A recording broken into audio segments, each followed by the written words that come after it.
ก็จะไม่มีอะไรสำคัญแต่ขอบคุณคุณลิสเตอร์มากสำหรับแพทช์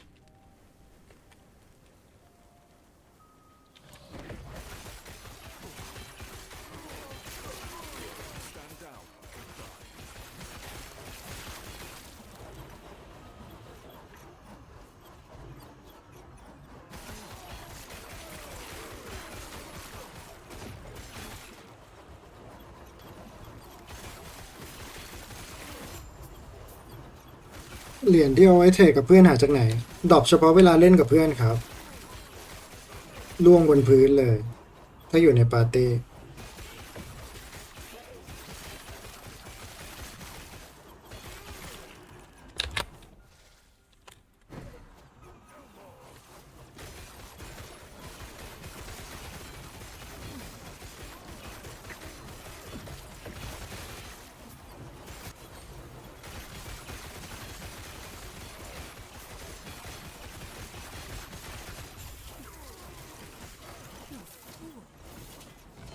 Lagan is unpredictable. I was trying.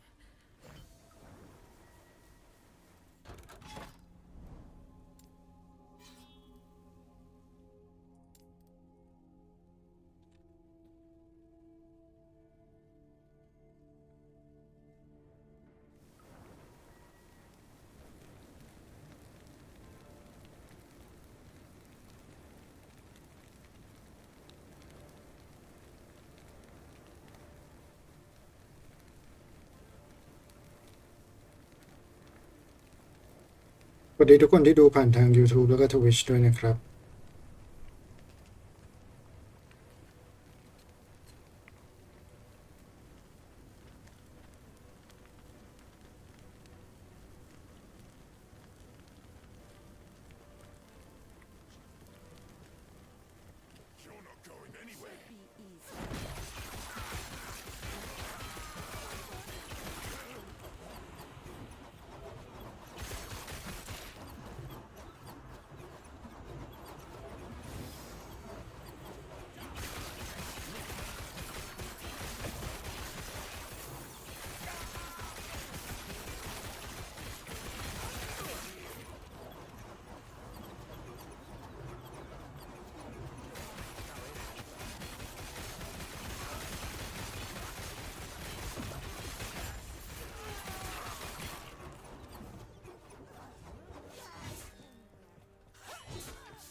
วิดอกเซตเดิมเลยคุณเซเบรัสถ้าได้ครบแล้วใน Twitch ไม่ดรอปแล้วครับ4 ชิ้นเนาะ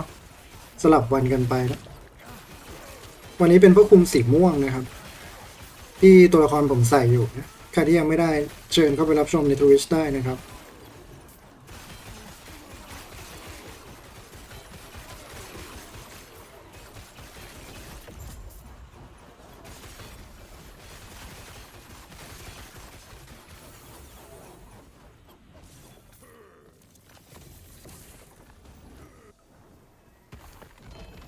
ซูมให้ดูนะครับอาจจะดูไม่ค่อยชัดเท่าไหร่นะต้องทำอย่างนี้อ๋อนะพวกคุมสีม่วงอันนี้นะครับตอบอยู่นะตอนนี้นะ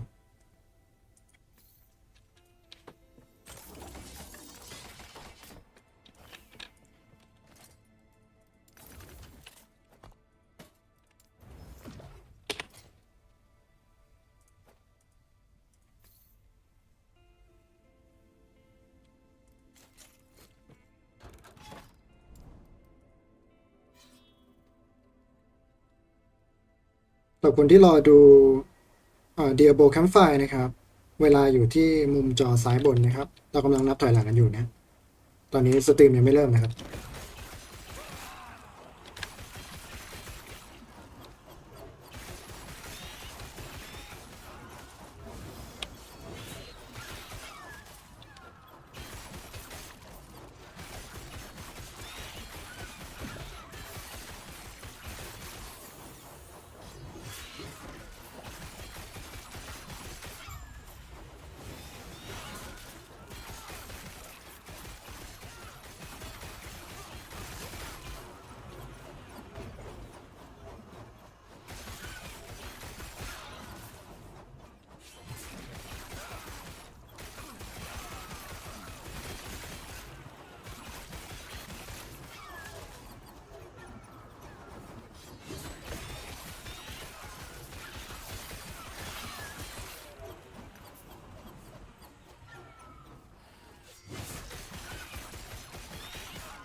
ยิ่งค่าคอรับเยอะเราจะยิ่งตีแรงเหรอครับเห็นบางคนตีที4-5 หมื่นเลย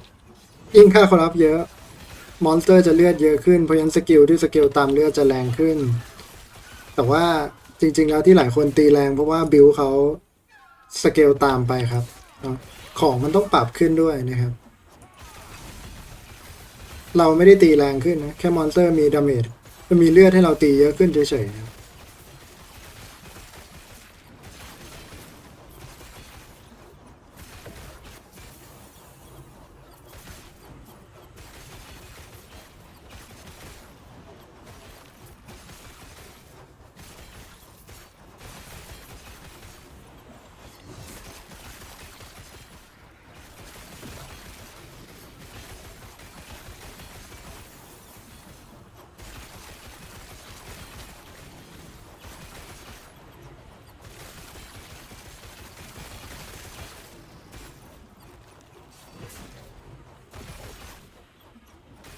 ที่มีแผ่น1.01แล้วนะครับแผ่นเล็กเล็ก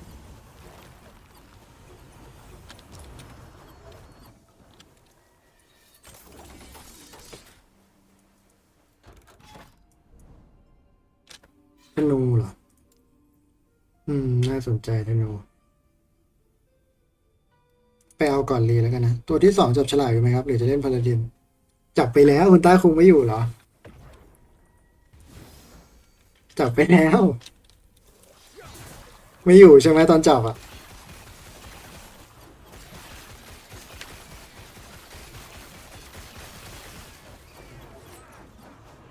เนี่ยนะเดี๋ยวเปิดทวิชขึ้นมาดูก่อน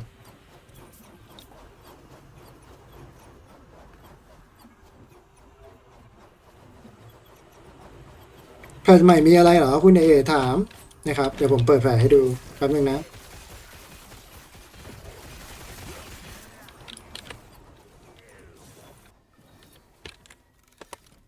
ลืมเลยจบกันให้เดาว่าได้คลาสอะไรให้เดาเฉยๆสนุกสนุก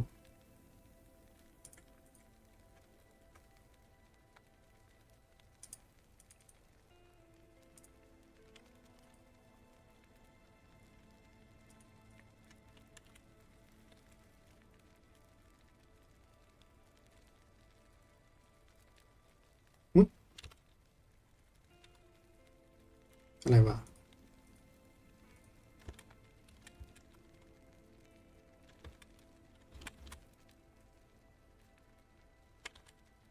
เหมือนมันงงๆเนี่ยเกมแป๊บนึงอ๋อปิดจอโทษทีโทษทีโอเค แผ่น1.01นะครับจริงๆว่าจะทำคลิปอ่านแพทชแต่ดูจากแพทชแล้วไม่ต้องก็ได้นะครับเดี๋ยวผมอ่านให้ฟังด้วยความรวดเร็วนะฮะในแผ่น1.01นะครับมีการแก้สกิล Acolyte Ghost Frame นะครับเป็นบั๊กฟิกซ์ทั้งหมดนะครับไม่มีการรีบาลานซ์ไม่มีของใหม่นะครับก็สำหรับใครที่ยังไม่ได้อัปเดตแพทชปิดเกมนะครับรีเฟรชสตรีมในสตรีมแล้วก็นะโหลดแพทชใหม่กันได้นะครับแก้บั๊กที่ดีบัฟบางประเภทนะครับจะเพิ่มจากที่เพิ่มจาก Occult Ember นะครับไม่ไปเพิ่มให้กับ Bleed Duration นะครับ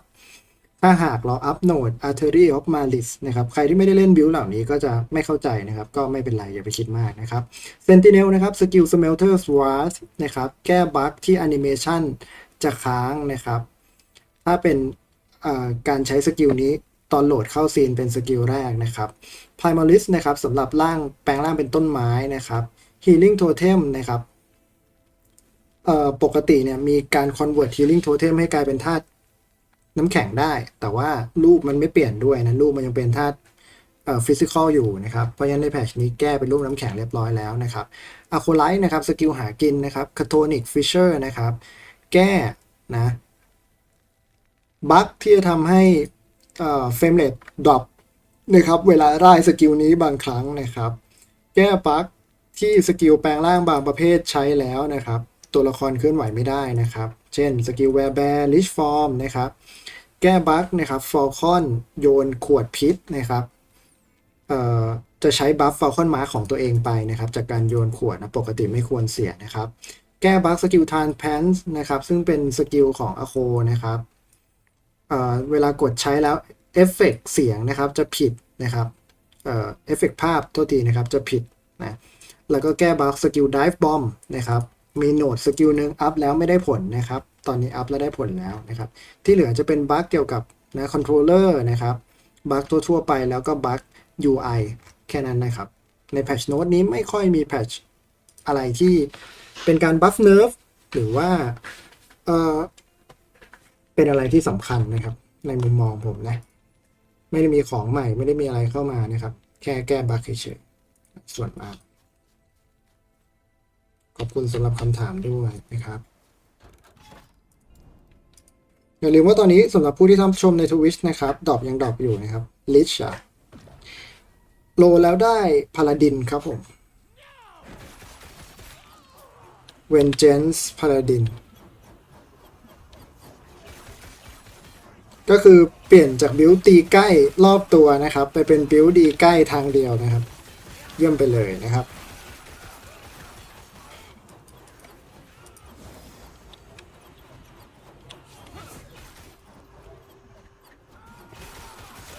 นึกว่าจะได้เล่นแฮมเมอร์แล้วอุตส่าห์เก็บเวล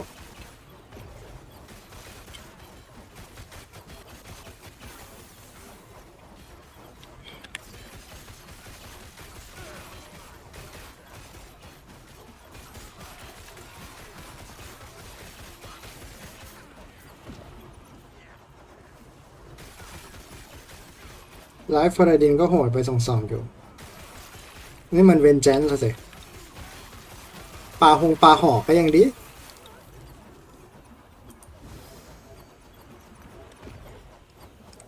เมจสกิลแรกคุณปั๊มสกิลอะไรครับถ้าจะไปต่อรูนไฟบอลก็ได้ครับเอาสกิลที่รู้สึกว่าเล่นง่ายๆนะเพราะว่าพอเปลี่ยนเป็นรูนมาสเตอร์แล้วก็ใช้สกิลใหม่อยู่ดีครับ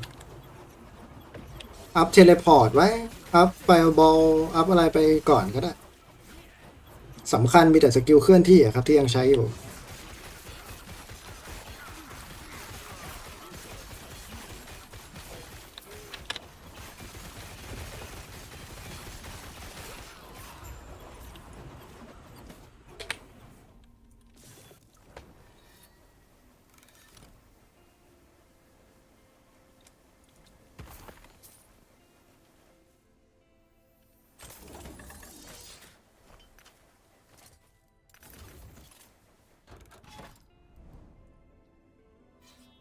โอเคจบอันนี้ก็เตรียมตัวลงบอสนะ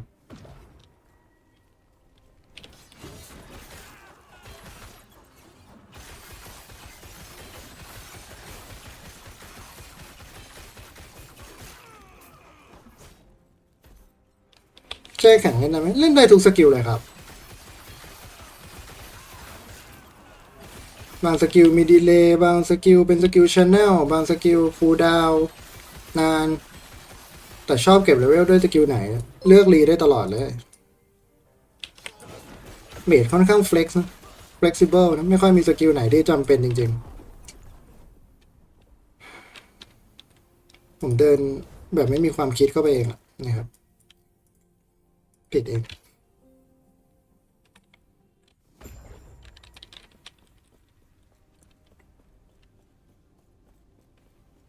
This is a mercy.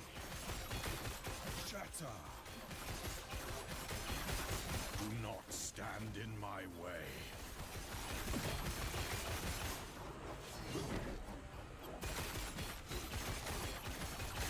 This is a mercy. Do not stand in my way. Behold the rage of winter. Shatter. This is a mercy. Do not stand in my way. Rise, my fallen champion. แคมป์ไฟยังไม่มาครับแคมป์ไฟมาตีสองเวลาซ้ายมือบนเลยครับ This is a mercy. Shatter. แอนเจนเอฟเฟกมันหน่อย Stand in แต่สาระของเราคือดันไปคุยไว้ว่าบิวอะไรก็เล่นได้ไงก็เลยสุ่มทุกสกิลนะครับโดนเวนเจนส์ก็ต้องเล่นอ่ะ คนดูที่เพิ่งมาดูตอน Last Epoch ก็จะเข้าใจว่าอ๋อเป็นคนชอบเล่นพาลาดินนะครับ เป็นคนชอบเล่นบิวตี้ใกล้แหละไม่ได้ชอบนะครับโคตรทรมานเลย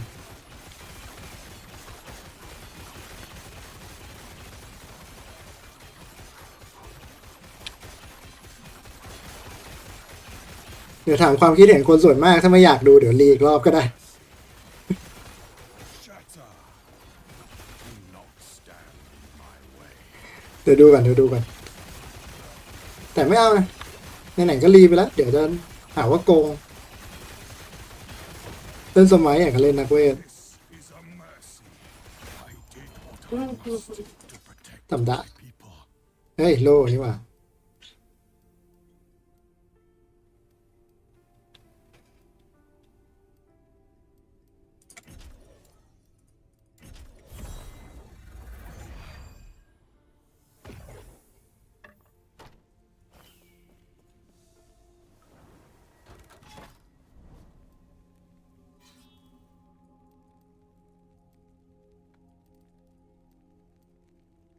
อะไรเนี่ย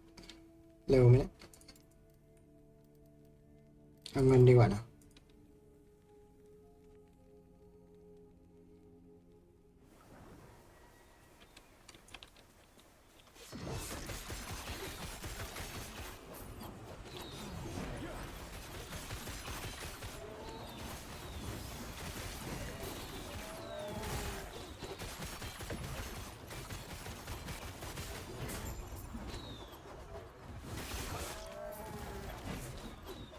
โอ้มานาหมด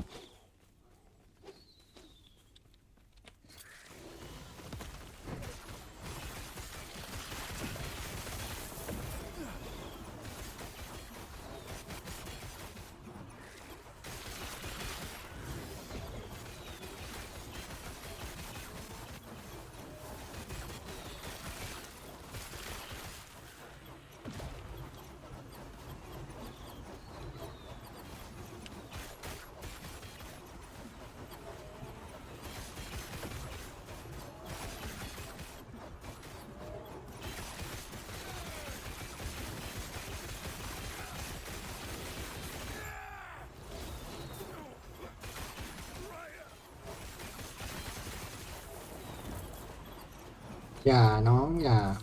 เล่นกับพี่มันยิ่งอะไรเนี่ยบอสตายไปแล้วไม่ก็ยิงอีก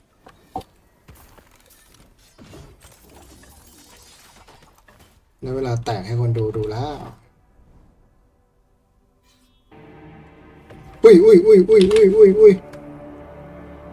แป๊บหนึ่ง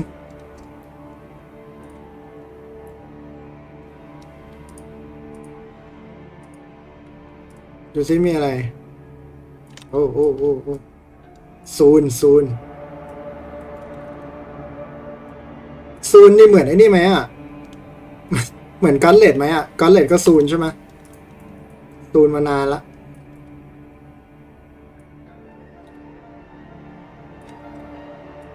เบาเสียงก่อนนะขอไปทุกคนด้วยเสียงดังเชียว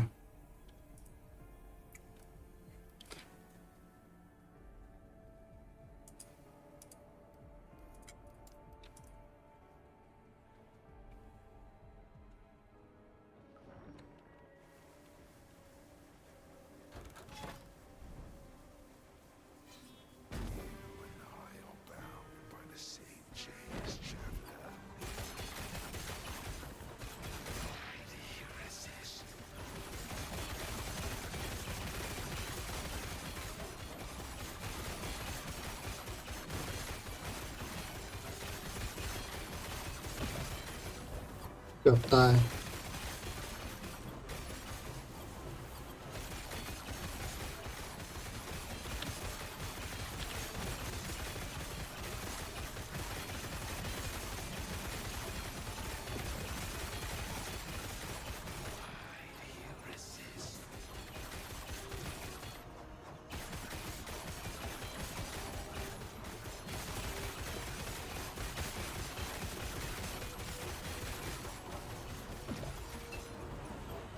เออ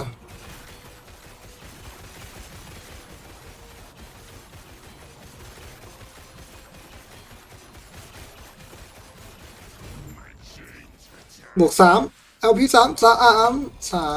ไงล่ะสามไม่ล่ะสามไม่ล่ะของง่วงมันจะดรอปตั้งแต่เวลไหนประมาณ40กว่าครับแต่เพื่อความชัวร์ผมเช็คให้นะถ้าไม่เขียนไว้นี่ครับไม่มีเขียนไว้ฮะ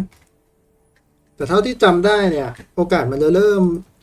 ปกติตอนประมาณ40กว่าครับ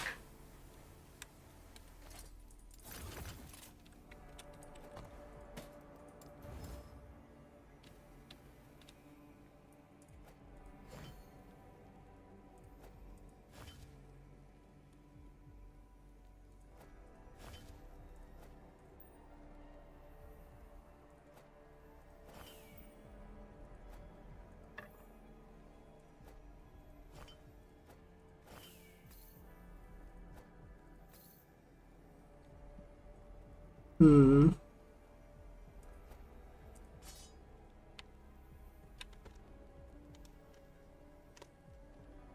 เก็บไว้ใช้เนาะเลเวล1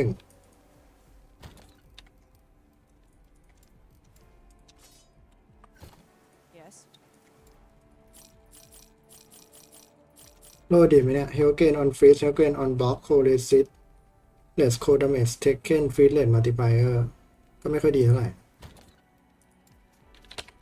ธรรมดาแต่อันเนี้ยดีเก็บไว้208แล้วเช็คทำลายอื่นได้ยังไง Fire resist อันนี้เราต้องเปลี่ยนหรือเราจะฟาร์มอันอื่นที่เรา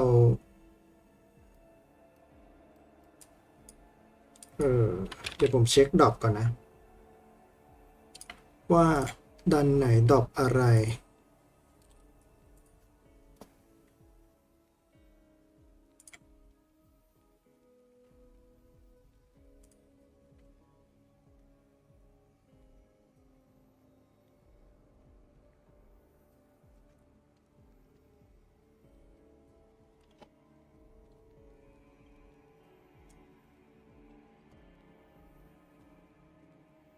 เสื้อไหมเสื้อมันดรอปจากด้านไหน Blood Force and Death เอาดีกว่าเข็มขัดเราก็ไม่มี Fall of the Empire ก็ไม่มีประโยชน์ลองดู Spirit of Fire สิ Advent of Erase Dark Strike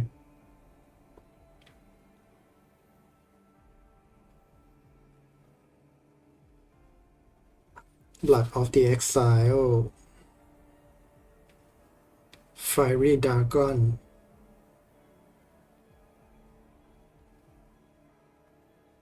ซูโรรอน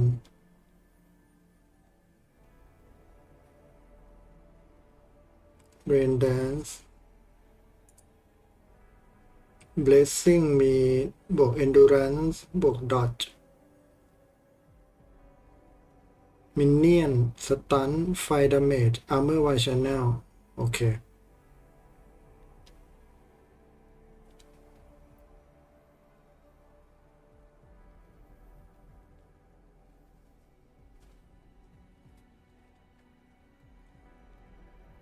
เอจวินเทอร์ที่เราฟาร์มไปเมื่อกี้มีเกราะ The Last Ruin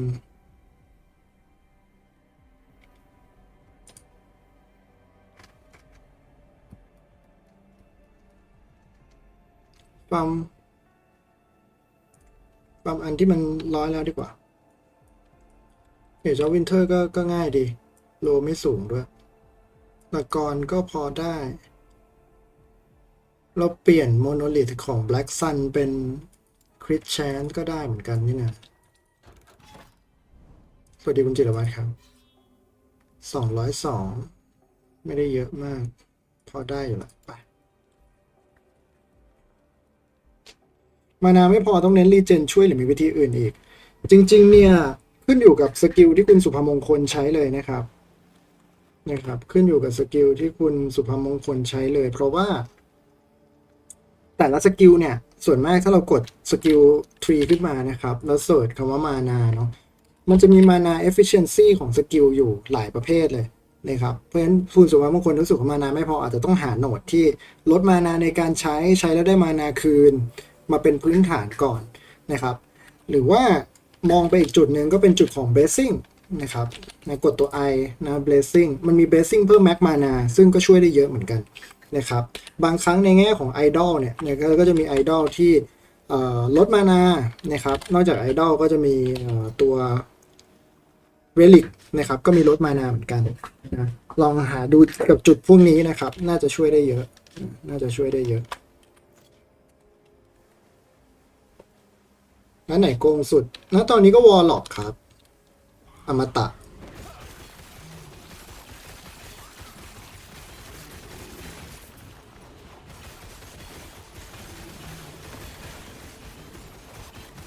ขอบคุณครับยินดีคุณสุภาพมงคลใช้สกิลอะไรเล่น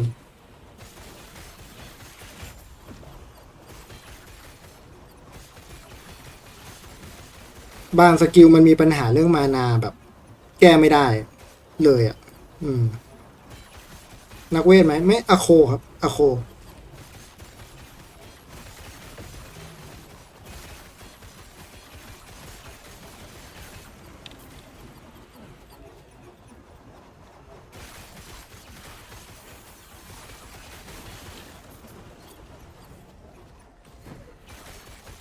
เฟรมลีฟ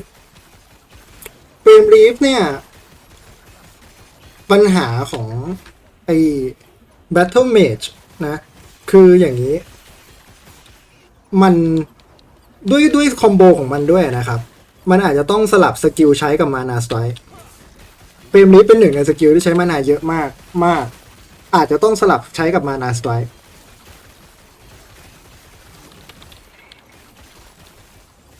มันจะมีโหนดที่เป็นเหมือนคอมโบด้วยอะที่ถ้าไม่ใช่เฟรมลีฟทุกครั้งแล้วครั้งต่อไปจะแรงขึ้นผมไม่แน่ใจว่ามันเลียวไปหรือยังนะแต่เมื่อก่อนเวลาเล่นเฟรมลีฟมันต้องแบบมานาสไตร์เฟรมลีฟอะไรประมาณนี้เริ่มทำของตอนเวลอะไรดีคือพอเจอบอสแอค6แอค7 chapter 6 7 8 9เนี่ยผมคิดว่าเราต้องเริ่มทำ resistance บ้างแล้วครับผมเล่น Battle Mage นานมากแล้วอะตั้งแต่แพท 0.8 กว่าๆแล้วสมัยก่อนมันแก้ปัญหาเรื่อง mana efficiency ไม่ได้ครับมันต้องสลับสกิลแต่ก็เบื่อแหละเข้าใจใช่ไหมมานาสไตร์ถึงไม่ใช้มานาแต่มันก็ไม่สะใจเนาะ AOE มันไม่กว้างเท่าเฟรมลีฟแล้วก็สกิลมันไม่สวยเท่าไหร่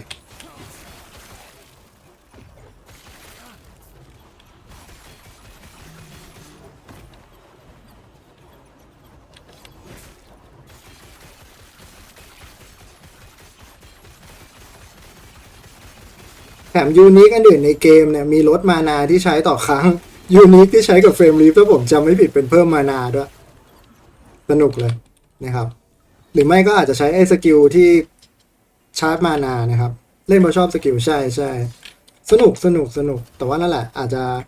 ไม่ค่อย one button friendly เท่าไหร่นะครับ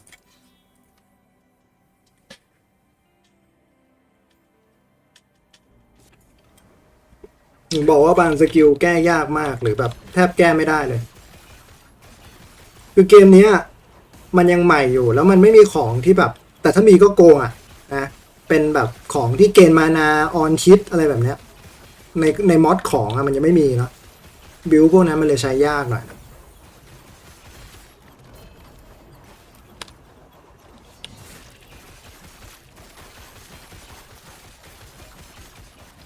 Stand down or die.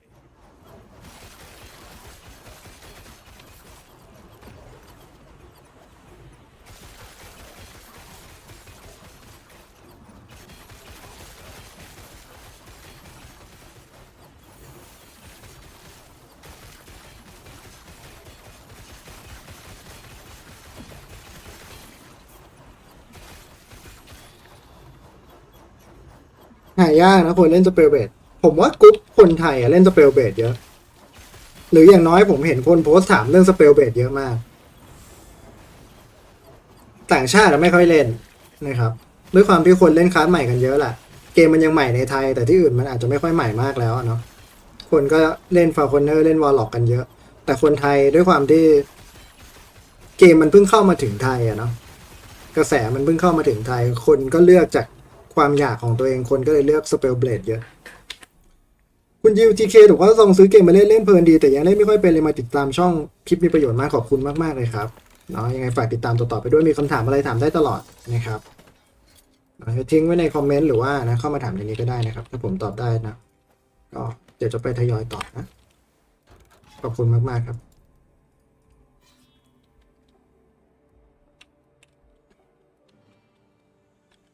แนวสเปลเบลดใช่คลาสมันยูนิคนะสงสารก็คือสงสารโซเซอร์แหละเพราะว่าทุกเกม ทุกเกมมันมีโซเซอร์หมดเลยไม่มีคนเล่นเลยโซเซอร์แต่ก็มีบิวไฮด้านะถ้าจำไม่ผิดก็ดังอยู่ในไซเคิลนี้ไฮด้าก็ดังอยู่เอ๊ะเดี๋ยวนะไฮด้ามันไฮด้ามันของลูนหรือว่ามันของโซเซอร์ผมลืมกำลังเล่นตัวที่แปลงร่างเป็นหมีอยู่โอ้นะมีบิวออโต้บอมสนุกครับสนุกดูอิดสนุกมากแล้วถ้าเบื่อก็แปลงร่างได้อีก2 อันนะครับใช่ลูนมาสเตอร์ทำได้ทุกอย่างแค่สกิลอลังกว่าโซเซอร์มันต้องหาความเป็นตัวเองให้มากกว่านี้เนาะเหมือนมันไม่แบบไม่เด่นอะเทียบกับคลาสอื่นนะเป็นสับคลาสที่เด่นน้อยมากดูแบบไม่ค่อยมีจุดเด่นเป็นของตัวเอง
เนี่ยถ้าได้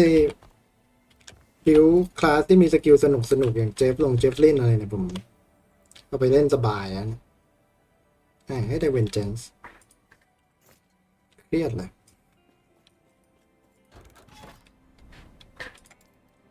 น่าจะเป็นบิวที่แบลนด์จืดที่สุดแล้วอะ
อุ๊ปส์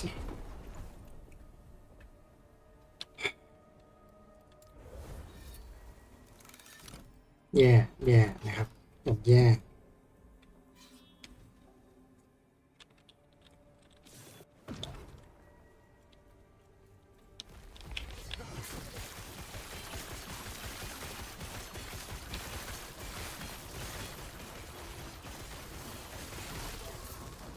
ว่าจะเลือกใส่สร้อยถึกมาหลายวันละ แต่ดูสถานการณ์แล้วก็ถ้าถอดก็เปื่อยอะยังต้องใส่ต่อไป Mana Efficiency ทำงานแบบไหน Mana Efficiency เอาเปอร์เซ็นต์ไปคูณกับมานาที่ใช้ครับ อย่างเช่นถ้ามอดเขียนว่า Mana Efficiency 30%ก็แปลว่ามานาที่ใช้จริงเหลือแค่เปอร์เซ็นต์ที่เต็มก็คือ100ลบ30ก็คือ70เอาไปคูณกับมานาที่ใช้ต่อครั้งครับมานาสมมุติเราใช้ครั้งละ20ก็จะเหลือครั้งละ14แบบนั้น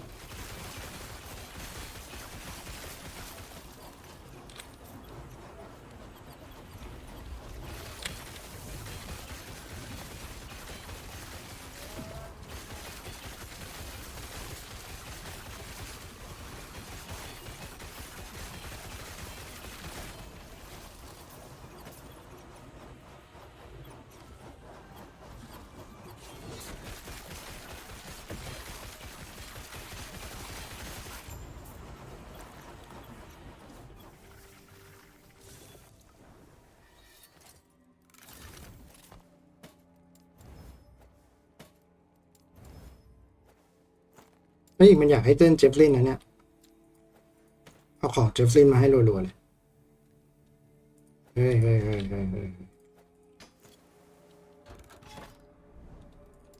เสื้อโอ้ยของดี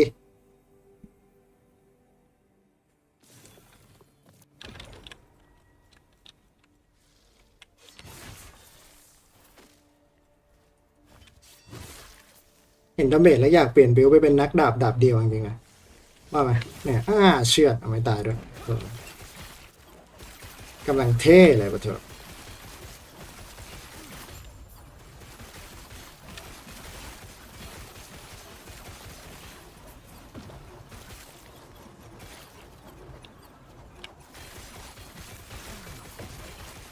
ยังไม่มาครับ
อันนี้จริงๆโอเคเลยนะ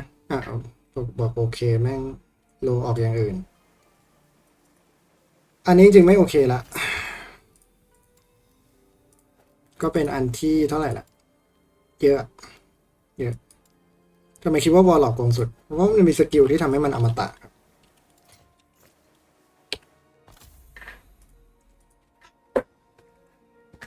นี่คือแรงกิ้งของซีซั่นนี้เรามาดูที่1 2 3 ถึง 10กันแล้วกันว่าเป็นคลาสอะไรบ้างนะครับเราจะได้เห็นภาพว่าผู้เล่นที่เก่งที่สุดของเกมนะตอนนี้เล่นคลาสอะไรคลาสแรกวอลล็อกอันดับ2ฟอร์คอนเนอร์อันดับ3วอลล็อกอันดับ4วอลล็อกอันดับ5วอลล็อกอันดับ6วอลล็อกอันดับ7วอลล็อกอันดับ8ฟอร์คอนเนอร์อันดับ9ฟอร์คอนเนอร์อันดับ10วอลล็อกครับ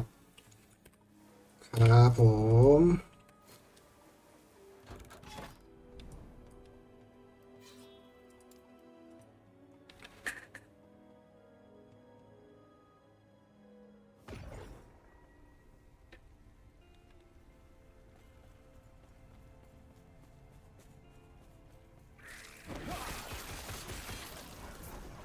ร้านใหม่ล่ะมันบั๊กคุณต้าคงเห็นบั๊กวอลล็อกหรือยังวอลล็อกทำวอร์ดโหดจริงคือถ้าไม่ลืมกดสกิลก็ไม่มีวันตายอะครับวอร์ดสเกลได้เป็นแสนนะถ้าจะทำจริงๆอะนะคุณอัศนีสวัสดีครับ คุณอาจจะนีใช่คนที่ไปโพสต์ว่าวันนี้มีแคมป์ไฟร์เปล่าหรือเปล่า หรือผมจำผิดคน เห็นแล้วใช่ไหมเกมนี้ไม่นับเปิดตัวกี่ปีแล้ว เข้าปีที่5แล้วครับ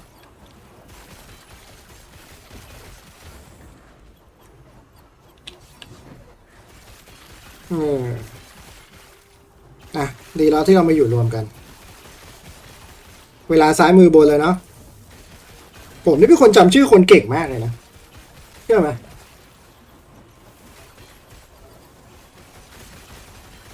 ตอนเด็กๆผมเคยโดนถ่ายเว้ยผมยังจำชื่อคนที่ถ่ายผมได้เลย สมหมายเพราะมันติดอยู่หน้าร้านเขาสมหมายบาร์เบอร์ถ่ายผมตอนเด็กๆอ่ะผมจำได้ แต่ตอนนี้จะหลับก่อนแล้ว ไม่เป็นไรย้อนดูได้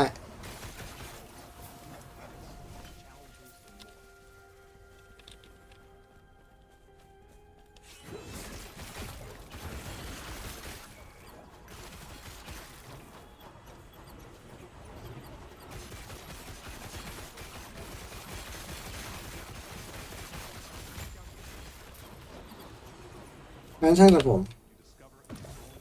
ใช่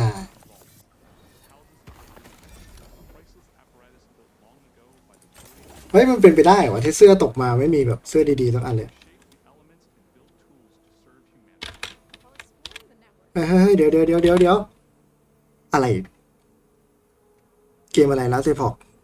ขยะนะครับพูดเล่นนะไม่ขยะหรอกแต่เดียโบมาแล้วไหนอ่ะ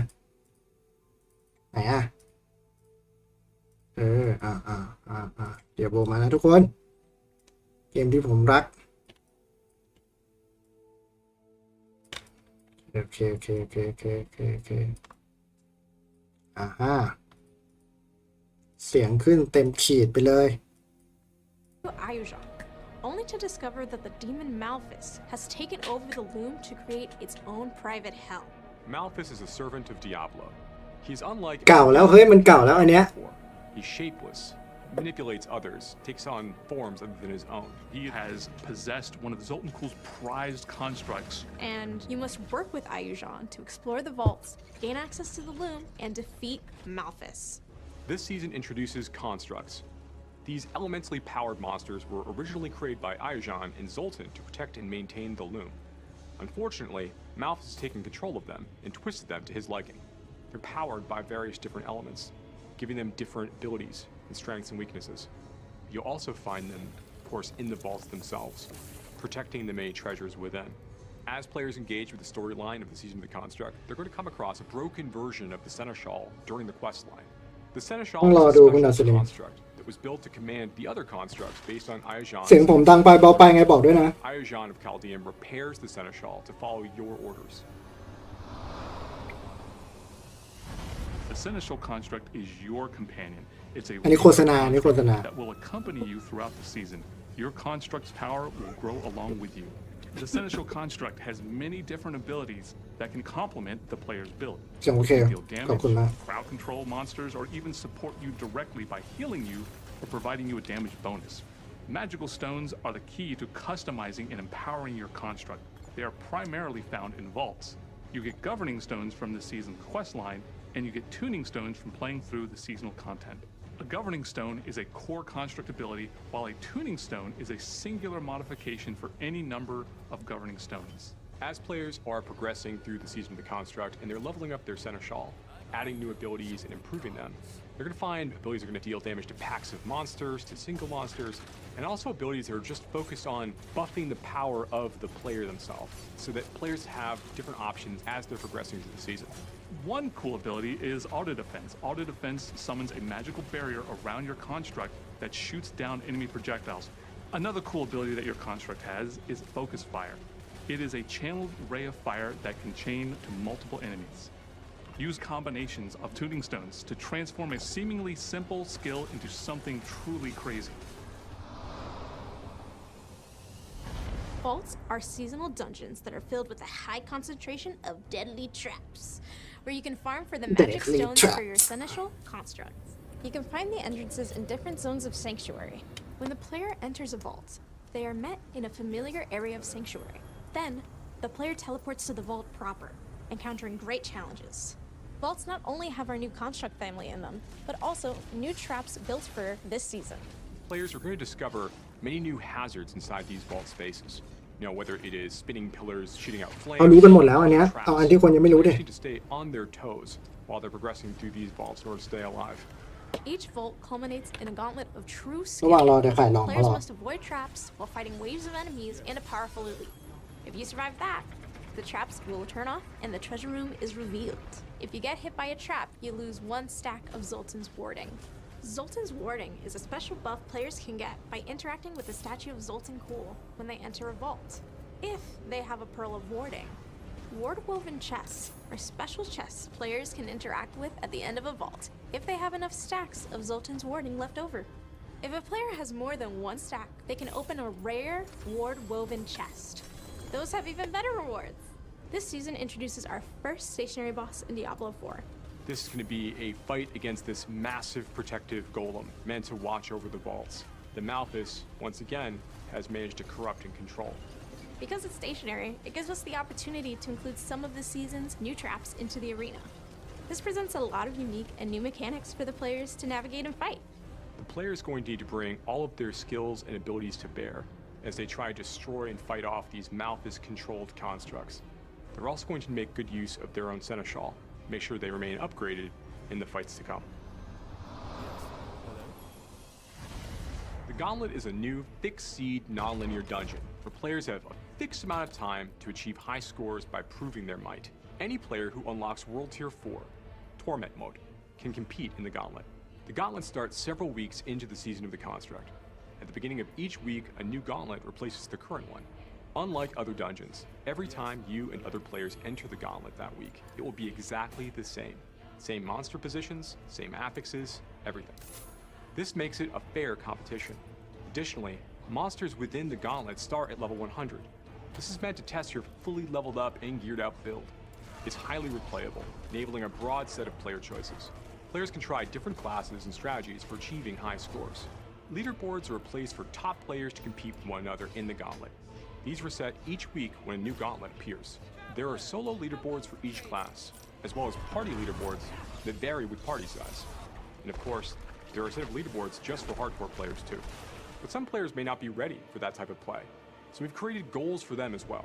Each leaderboard has a ladder that you climb to reach it. Each rung of the ladder awards a seal that you can show off.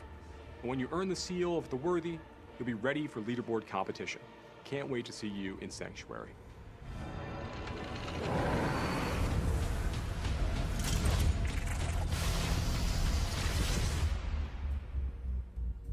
เฮ้ยเริ่ม31 มกราคมนี้เหรอ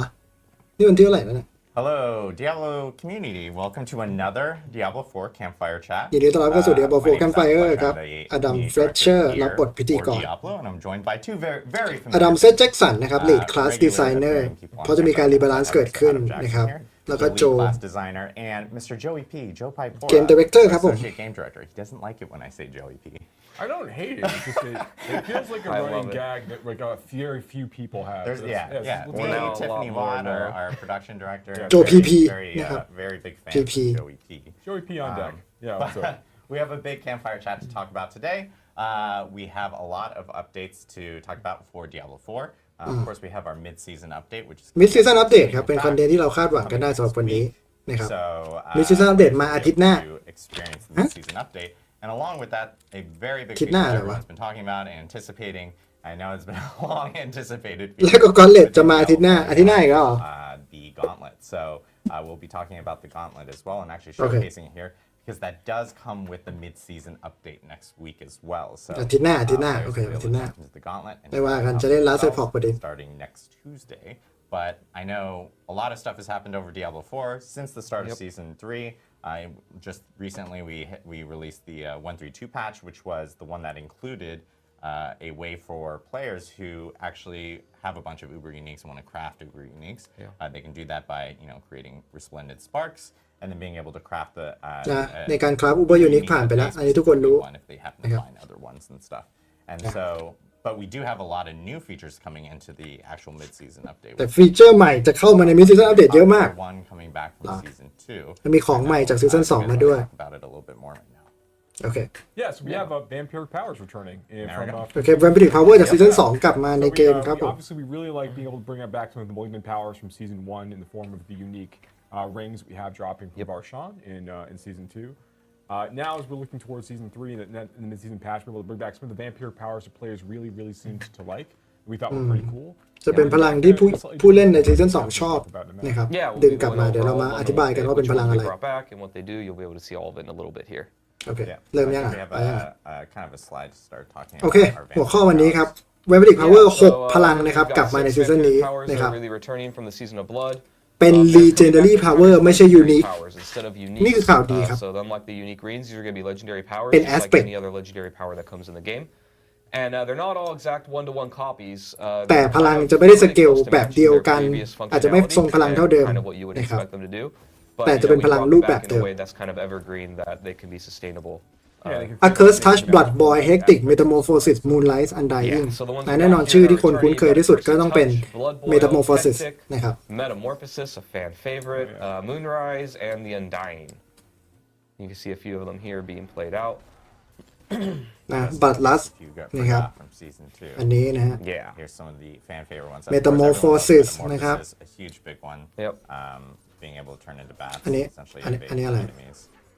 อันนี้อะไร But as you mentioned, they're coming back as the นะ legendary มันจะเป็น Aspect นะครับ powers. เนาะ Yeah, so here we're going to show you the exact text so you can อย่างที่บอกว่าเราอาจจะ recap. สตรีมเราอาจจะช้ากว่าไลฟ์ปกตินิดนึงนะผมอยากให้เราหยุดดูคอนเทนต์ที่น่าดูนะครับ อย่างที่บอกว่ามันจะเป็น Legendary Aspect นะแทนที่จะเป็น Unique ซึ่งผมว่าดีกว่านะครับ อย่างแรกนะครับ Aspect โจมตีนะครับ A Curse Touch Lucky Hit มีโอกาสสูงสุด 35% นะครับที่จะวาง Vampiric Curse ใส่ศัตรูนะครับ Vampiric Curse ให้เป็นสถานะนะครับศัตรูที่ติด Vampiric Curse โดน Vulnerable ด้วยนะครับนะศัตรูที่ติด Vampiric Curse จะสะสมวิญญาณนะครับแล้วเราจะทำดาเมจใส่ศัตรูเหล่านั้นมากขึ้นนะครับ 50% ว้าวนะครับก็บิวที่อยากทำดาเมจนะก็ดูเป็น aspect ที่เพิ่มดาเมจได้เยอะมากนะครับอันที่ 2 blood boiling นะครับเวลาสกิลคอของเรา overpower นะครับเราจะสร้าง blood drop ขึ้นมา3หยดนะครับการเหยียบ blood drop เหล่านั้นจะทำให้เกิดการระเบิดขึ้นแล้วก็ทำดาเมจท่า physical รอบๆตัวนะครับทุก20วิการันตี overpower นะครับอันนี้หลายๆคนน่าจะชอบนะ overpower โดนเนิร์ฟไปแล้วแต่นะครับมันก็ยังทรงพลังอยู่เพราะฉะนั้นการการันตี overpower ทุก20วิน่าจะชอบมากๆนะครับ Vampiric Curse สำหรับบิลที่ดาเมจเอาพุทเป้าหมายเดี่ยวต่ำก็น่าจะชอบมากๆอันที่ 3 Undying Defensive นะครับทุกครั้งที่ไล่สกิลเราจะฮีลตัวเองนะครับ 2% ของเลือดนะเวลาเลือดต่ำยิ่งฮีลเยอะกว่าเดิมอันนี้หลายๆคนก็น่าจะชอบเนี่ยเป็น aspect ป้องกันที่ดีเลยล่ะ Figure out all the exact differences between these and what's in season 2. Largely the same, a few differences. The biggest one I think you'll see in the next screen is Metamorphosis. Obviously, it's really strong. So now. Metamorphosis ข้อดีคือใส่กับรองเท้าด้วยนะครับเป็นสล็อตที่หลายๆคนเนี่ยสามารถเปลี่ยนได้ทุกครั้งที่ evade นะครับจะกลายร่างเป็นค้างคาวนะครับ unstoppable 2.5 วินะครับก็คือไม่โดน CC ไม่โดนดาเมจนะครับศัตรูที่อยู่ระหว่างทางที่เรา evade ผ่านไปจะรับดาเมจ physical จำนวนหนึ่งนะครับและโดนไล่ Vampiric Curse ซึ่ง Vampiric Curse ก็ทำให้ดาเมจแรงขึ้นนะครับ evade cooldown นะครับเพิ่มขึ้น5 วินาทีนะครับทำให้ evade ได้ช้าลงนะครับเพราะไม่งั้นเดี๋ยวจะโกงเกินไปนะอันต่อมาครับ Moonrise นะครับโจมตีศัตรูด้วยสกิลธรรมดานะครับทำให้ได้ attack speed เพิ่มขึ้น 4% 10 วินะครับสแต็กสูงสุด 20% นะครับพอสแต็กเต็มแล้วนะครับเราจะเข้าสู่สถานะกระหายเลือด Vampiric นะครับได้ดาเมจแรงขึ้นกับสกิลเบสิกนะครับคูณ 1.8 นะครับแล้วก็วิ่งเร็วขึ้น10 วินาทีอันนี้เชื่อว่านะบิลอย่าง Arc Lash ก็ต้องชอบแน่นอนนะครับกำลังเป็นบิลที่นิยมของ Sorcerer ซะด้วยนะครับอันสุดท้ายนะครับอันรองสุดท้าย6ก็ต้องสุดท้ายที่ขอไปนะครับเป็น Aspect ที่อยู่ในรองเท้าได้ด้วยนะครับหลังจากใช้สกิลเบสิก5 ครั้งนะครับคูลดาวน์ลด4 วินาทีนะครับอันนี้ก็บิล Arc Lash อีกแล้วนะ Arc Lash อีกแล้วนะครับแล้วก็อาจจะมีอีกหลายๆบิลนะครับแต่ผมนึกถึง Arc Lash เพราะฉะนั้นจริงๆ6พลังนี้จริงๆดูน่าใช้ทั้งหมดเลยนะก็ถือว่าเป็นตัวเลือกที่ดีที่เข้ามาเพิ่มความหลากหลายให้กับบิลในเกมนะครับ Now it's coming back, but it's going to increase the cooldown of your evade. Yes, it's kind of like that legendary aspect we put in Season 3 that increases your armor, but also increases the duration of your evade timer. Yes, very similar. So you know you got a little bit of a kiss curse Yeah, there. that light effect, that choice for players to choose. Yeah, I like that. Yeah. So yeah, next. นะครับบัค snapshot นะครับบัค snapshot channel เราเคยพูดถึงไปแล้วนะครับการที่เปลี่ยนของก่อนเริ่มดันนะครับแล้วaspect มันจะยังค้างอยู่เป็น aspect ค่าสูงสุดนะครับบัค snapshot ไม่ว่าจะเป็นค่าอะไรฟิกแล้วนะครับหลายเคสนะครับโดยรวมเนี่ยอยากจะลบบัคนี้ออกไปจากเกมโดยสิ้นเชิงเลย Next, going into what our updates are, we've got kind of our generic updates here. So the first one a lot of people have been talking about is snapshotting. We've heard a lot of cases from people they brought up where snapshotting is a thing that's been reported to us. And to give a little bit of a kind of a high level view of what snapshotting is, because not everybody is very familiar. Snapshotting is this idea that when you get a buff, let's say a damage buff, you're able to hold on to that buff for a longer นี่ก็จะเป็นการรีแคปสำหรับคนที่ไม่รู้จักบัคนี้นะครับ on a skill that is like channeled or lasts a really, really long time. So a simple example, this would be like the Barbarian's Whirlwind. If let's say I got a 50% damage buff and it lasts for 4 seconds, if I have that buff on me the moment I channel Whirlwind, it'll keep that buff going until I cancel Whirlwind because I had it when it started. And so if I keep my Whirlwind going forever, I'll keep that 50% damage buff way beyond the normal 4-second time. If the game didn't have snapshotting, then it would just last for 4 seconds, whether or not I started Whirlwind when I had it, and that would be how long I would be doing the bonus damage. So in general, when it comes to snapshotting, we want to really remove it from the game as much as we can. It does allow for some kind of cool things, but generally snapshotting is used to do really kind of undesirable behavior, whether it's unequipping and re-equipping gear at certain times or using certain effects at certain times to get way more power than a player should normally be able to be. And it results in the things like people gathering up a ton of buffs and then like one-shotting a boss or things like that in unintuitive ways. So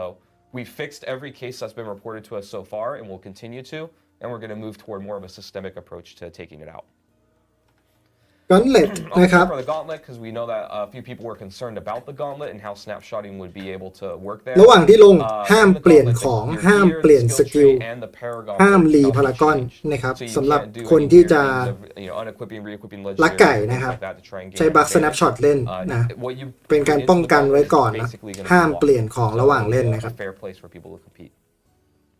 โรก And lastly, more generic thing, but the rogue, we found an issue where the ก็ยังมีบัคเพิ่มดาเมจให้โรกอยู่ double dipping นะครับ on critical แก้แล้ว damage นะครับ bonuses, particularly when you mixed weapon mastery and the precision key passive, players were able to do way more damage than was intended. So that is another bug fix that is coming in this patch. หลักๆก็คือถ้าใครเคยใช้บัคนั้นก็จะโดนเนิร์ฟนะครับ So the- เซนิชาล Our first round of the class updates. First, we're going to start with the Seneschal construct. Yeah, the Seneschal class. Yeah, the Seneschal class. Yeah. So really, we've resolved quite a few different bugs and also reduced the power of some. บัคบางอย่างนะครับ The เช่น first one is that when เช้า you ของบาบาเรียนนะครับเอฟเฟกต์เซนิชาลด้วยทำให้เซนิชาลเก่งกว่าของคลาสอื่นนะครับก็ไม่เป็นอย่างนั้นอีกต่อไป used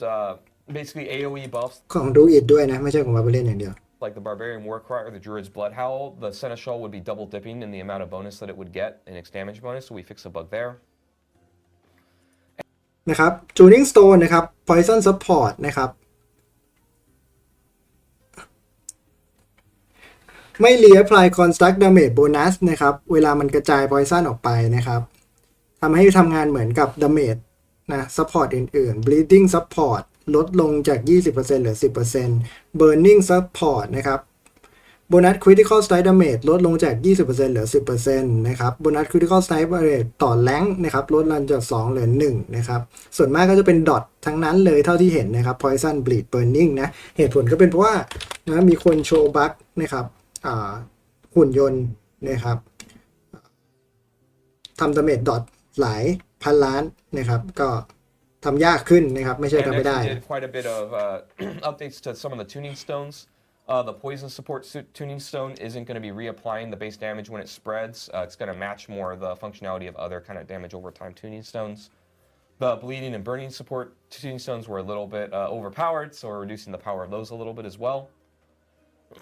And then lastly, the Tempest Governing Stone. โบนัสดาเมจจาก Tempest นะครับ Governing Stone ที่คนใช้เยอะที่สุดนะครับมันจะสเปรดนะครับเวลายิงหลายเป้าหมายนะครับแล้วก็ได้โบนัสดาเมจเพิ่มนะครับก็คือแรงกว่าปกติสำหรับคนที่เอามาช่วยทำดาเมจนะครับก็จะไม่มีพาร์ทนั้นแล้วแต่ยังกระจายดีบัฟได้ดีเหมือนเดิมก็ยังเชื่อว่าน่าจะเป็นอันที่ควรเลือกใช้เยอะที่สุดอยู่ดี Was basically resulting in a situation where you could get unlimited damage bonuses by it constantly bouncing and getting more and more and more. And so now it's no longer going to get bonus damage and duration when it spreads. It's just going to spread and do that base amount of damage. All right, so next let's get into the class updates. So we're going to start with the Barbarian. And again, we've got stuff for every single นะสถานะตอนนี้ของ Barbarian very powerful นะครับน่าจะเป็น understatement หรือเป็นการ very powerful ก็ดูต่ำต้อยไปสำหรับคลาสอย่าง Barbarian นะครับ class. Right now, I'm First sure. bullet, very powerful. Very powerful. Yeah, Barbarian's pretty good right now. As That many is of you, something I'm that sure is know. Barbarian strong นะครับ very obvious. The Barbarian's pretty Barbarian good right strong now. You know, a lot of people really like Charge. It turns out it's a really strong skill. It's a fun skill. Probably the biggest update you're going to see here, the next bullet point, is that we're not ไม่เนิร์ฟชาร์จนะครับชาร์จอยู่ในสถานะที่ developer กำลังมองว่าใกล้จะทรงพลังเกินไปแล้วนะครับแต่ว่ายังเปิดรับความคิดเห็นของผู้เล่นอยู่แล้วก็ให้เล่นต่อไปจนถึงจบซีซั่นนะครับ really planning to nerf Charge in this patch. Before we had talked about kind of our bar for what we would consider to be too strong in the game where we would nerf in a mid-season patch. Charge is like right up there. And we talked a lot as a design team and made a call that we were going to keep it for the rest of the season. So, you know, we know it's really, really good. It's really, really strong. A lot of people are having a lot of fun with it. We could have gone either way on this, so we're open to feedback of what the community thinks. But now with the launch of the Gauntlet, we're going to keep it in and kind of see how it rides out. We've been seeing over time that other classes have found things that are also really, really powerful too. So we're gonna try that this season and see how it goes. But in addition to that, we've got some changes coming for Barbarian. You know, we still get feedback. บัฟบาร์เบเรียนนะครับทำให้ต้นเกมเล่นง่ายขึ้นนะครับสำหรับสกิลพื้นฐานก็จะดีขึ้นนะครับได้ฟูรี่เยอะขึ้นนะครับอาจจะแรงขึ้นอาจจะบาร์เบเรียนต้องการการบัฟนะครับthat a lot of their early game is kind of tough. So we're going to be buffing up a lot of their basic skills to make the early game go a little bit smoother. คือตัวเนี้ยบาร์เบเรียนต้นเกมมันอาจจะลำบากถ้าเทียบกับคลาสอื่นใช่ไหมเลดเกมมันเก่งไม่ต้องพูดถึงเลดเกมไม่ต้องสนใจนะครับแค่ต้นเกมมันลำบากเพราะงั้นมันต้องเก่งทั้งต้นเกมกลางเกมแล้วก็เลดเกมสิใช่ไหมมันถึงจะถูกต้องครับ And then we're also doing some buffs to some under. แล้วก็บัฟสกิลที่คนใช้น้อยนะครับอย่างเช่นground storm นะครับลดคูลดาวน์อัลติเมทเพิ่มนะครับปกติลด1วิกลายเป็นลด2วินะครับ Iron Skin Version Strategic นะครับเพิ่มการ Fortify นะครับ Prime Core นะครับ of the Ancient นะครับ Bonus Damage เพิ่มขึ้นจาก 10% เป็น 20% นะ Use skills and upgrades. There's some examples here. We've got Strategic Ground Stomp. The ultimate cooldown reduction is being doubled from 1 to 2 seconds. One of the Iron Class Skin มันอ่อนก็ upgrades อย่างนี้ and ต้อง the บัฟ upgrade for ธรรมดา Paul the Ancients is just getting a number increase. And Boris Devastating Grip. So นะครับกอนะครับกอหรือถุงมือเวอร์วินนั่นเองนะครับเพิ่มแรงเวอร์วินจาก 1-2 เป็น 2-3 นะครับ Explosive Damage เพิ่มจาก 16-20 เป็น 25-35 นะครับ this is kind of a storied history in our game. Yeah, it was really, really good when the game launched. And now we brought it down quite a bit, and now we're increasing its power a little bit again to bring back Whirlwind builds. So the ranks of Whirlwind are going up from 1 to 2 to 2 to 3, and we're increasing the amount of the explosion damage a little bit there as well. So really, when it comes to what you look forward to Barbarian, ถ้าอยากเล่นเวอร์วินนะครับผมมีอะไรให้ดูเนี่ยมาเล่นเกมเนี้ยนะครับเวอร์วินโคตรเก่ง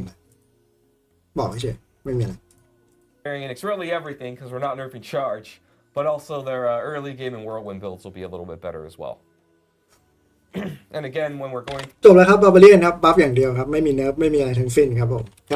ซอร์เซอร์ครับ updates for the classes, this isn't everything that is going in that we're showing. ย้ำนะครับเกมนี้คลาสมันชื่อ Sorcerer นะครับไม่ใช่ Sorceress นะครับ Sorceress มันของ D2 นะครับเพราะมันเลือกเพศไม่ได้นะครับ Developer ช่วยทำความเข้าใจกับคลาสตัวเองด้วยนะครับ You'll be able to see the patch notes very soon, but this is just a sneak peek of some of the things that are happening. So there is a little bit more for everything, I think, than what we're showing today. So next we got the Sorceress. So Incinerate.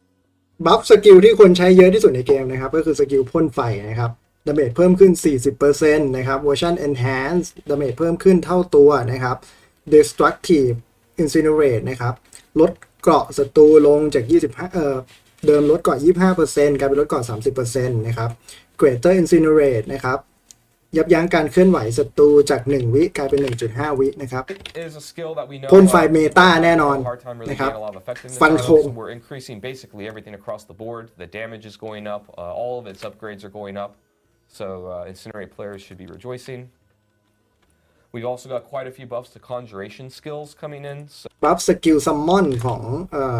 Sorcerer นะครับ for people that like using conjurations. And then also some buffs to really generic. พาสซีฟบางอันแล้วก็พารากอนกริปหลายๆอันที่คนใช้น้อยนะครับก็จะได้รับการบัฟเช่นกันสำหรับ Sorcerer นะครับ Underused passives and Paragon glyphs. So really across the board, you're just going to see some buffs to various things. So here, โดยรวมมีแค่นั้นนะครับบิลอื่นสกิลอื่นที่อยู่แล้วนะครับ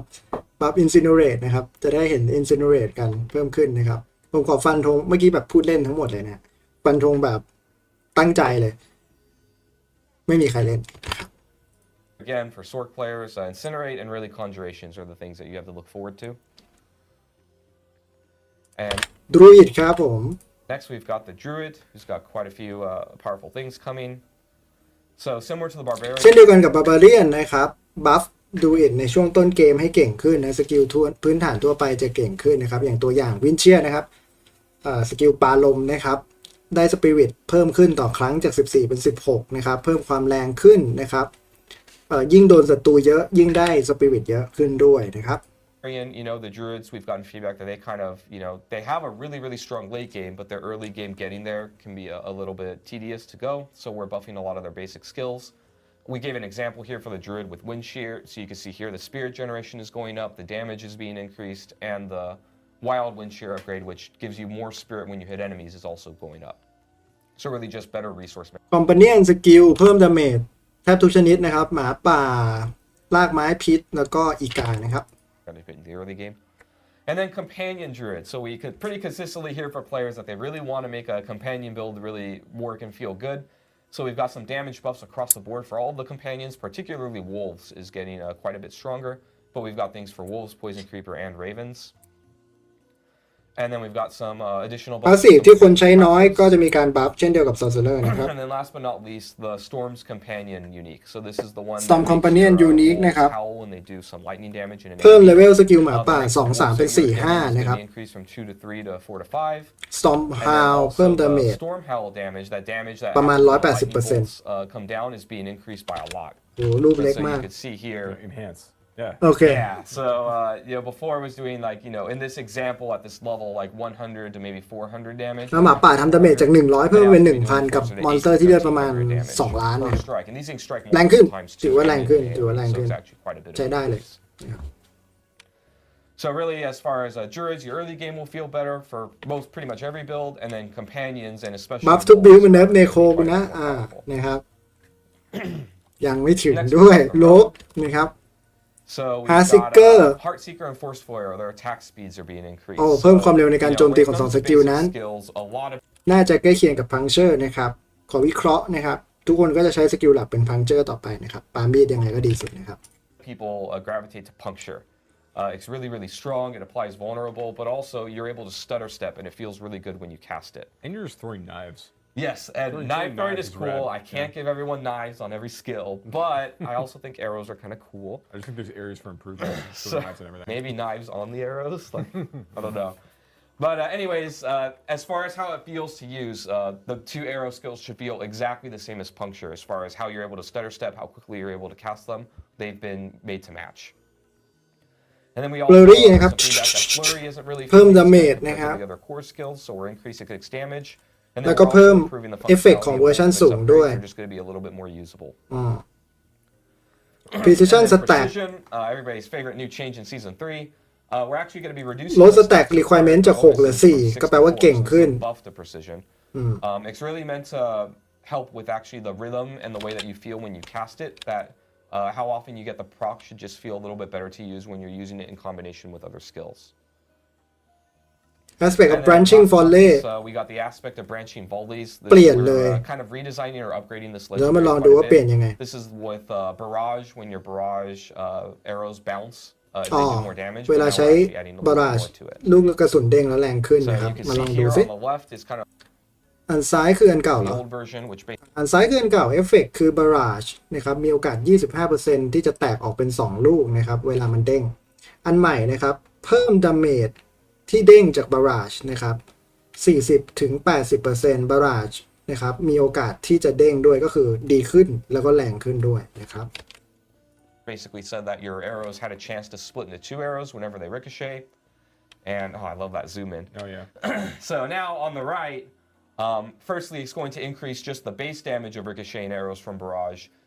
and then also they still keep that chance to split into 2, but that chance has also been increased by quite a bit. และโอกาส So really, this สปลิต legendary ก็เพิ่ม isn't ขึ้น very ด้วย powerful, being used very much, and now it should be quite a bit better. ลงโดยรวมครับ So yeah, as far as things to look forward to, ประมาณนี้ range builds I think are going to feel pretty good, and then flurry as well is getting quite a big increase. And last but not least, we have the Necromancer, and we have a lot to cover here with Necromancer. ใจไม่ดีเลยครับต้อง cover เยอะกับ necromancer นะครับมีอะไรต้อง cover ครับ So hold on to your butts here. minion buff นะครับเพิ่มดาเมจขึ้น 20% จากเบสเลือดเพิ่มขึ้น 10% จากเบส hellbent commander node นะครับนะเพิ่มโบนัสดาเมจอย่างละ 5% สูงสุดรวมกันที่ 15% เขา leader legendary node นะครับ minion damage โบนัสเพิ่มจาก 10 เป็น 15 ต่อ 20% attack เป็น speed นะครับ corporal glyph เปลี่ยนเป็นนะครับเราและ minion ทำดาเมจ physical แรงขึ้นคูณ 1.1 และเราก็ได้ 1 move speed ต่อ minion ที่เรามีเพราะฉะนั้นถ้าเรามี minion 10 ตัว damage ก็คูณ 2 move speed ก็คูณ 1.1 นะครับแก้ปัญหาที่ skeleton reaper นะตีแล้วศพขึ้นน้อยนะครับแล้วก็จะบัฟอีกในซีซั่น4นะครับสำหรับ minion นะครับ So first we got minion buffs. block, just minion buffs. Giant block of text here. So really their damage is being increased by about 20% just across all minions. Their health is going up by about 10%. A lot of their passives here you can see are being increased. We've got Hellbent Commander, Cult Leader. Corporeal is a pretty big one, I think, that you'll be able to look forward to. So before it was that you and your minions just deal increased physical damage. Now it's also going to be giving you increased move speed for every active minion. Yes. So, Necromancers rejoice. Minion builds will be catching up with their army and vice versa as they go through the game. We also fixed an issue with Skeletal Reapers where they were spawning too few corpses. So now they're going to be giving a lot more corpses when you take that upgrade. And also just talking about minions a little bit. Minions is one of our big priorities to kind of make feel really หนึ่งอย่างที่คิดว่าว้าว I think that the issue with minions is ยังไม่มี they're not dealing enough รอ damage. ดูอยู่ Also, we want to increase kind of the cool อ๋อ factor and the way that หนึ่งอย่างที่คิดว่าว้าวพลังจากซีซั่น2ค่อนข้างดีครับเปลี่ยนมาเป็น legendary aspect น่าจะมีคนเอาไปใช้เยอะก่อนที่ ranking จะเริ่มนะครับ you engage with them, particularly the golem. So we do have quite a bit more coming in season 4 that I wanted to let everybody know about. But this is kind of a little bit of a taste of what we plan to do with initial minions. volley of changes. The for initial volley of Necromancer. changes. Yes, Yeah. we have a lot coming in season 4 in addition to this.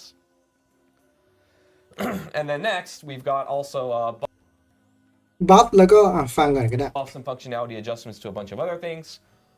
One example here with a passive is spiked armor.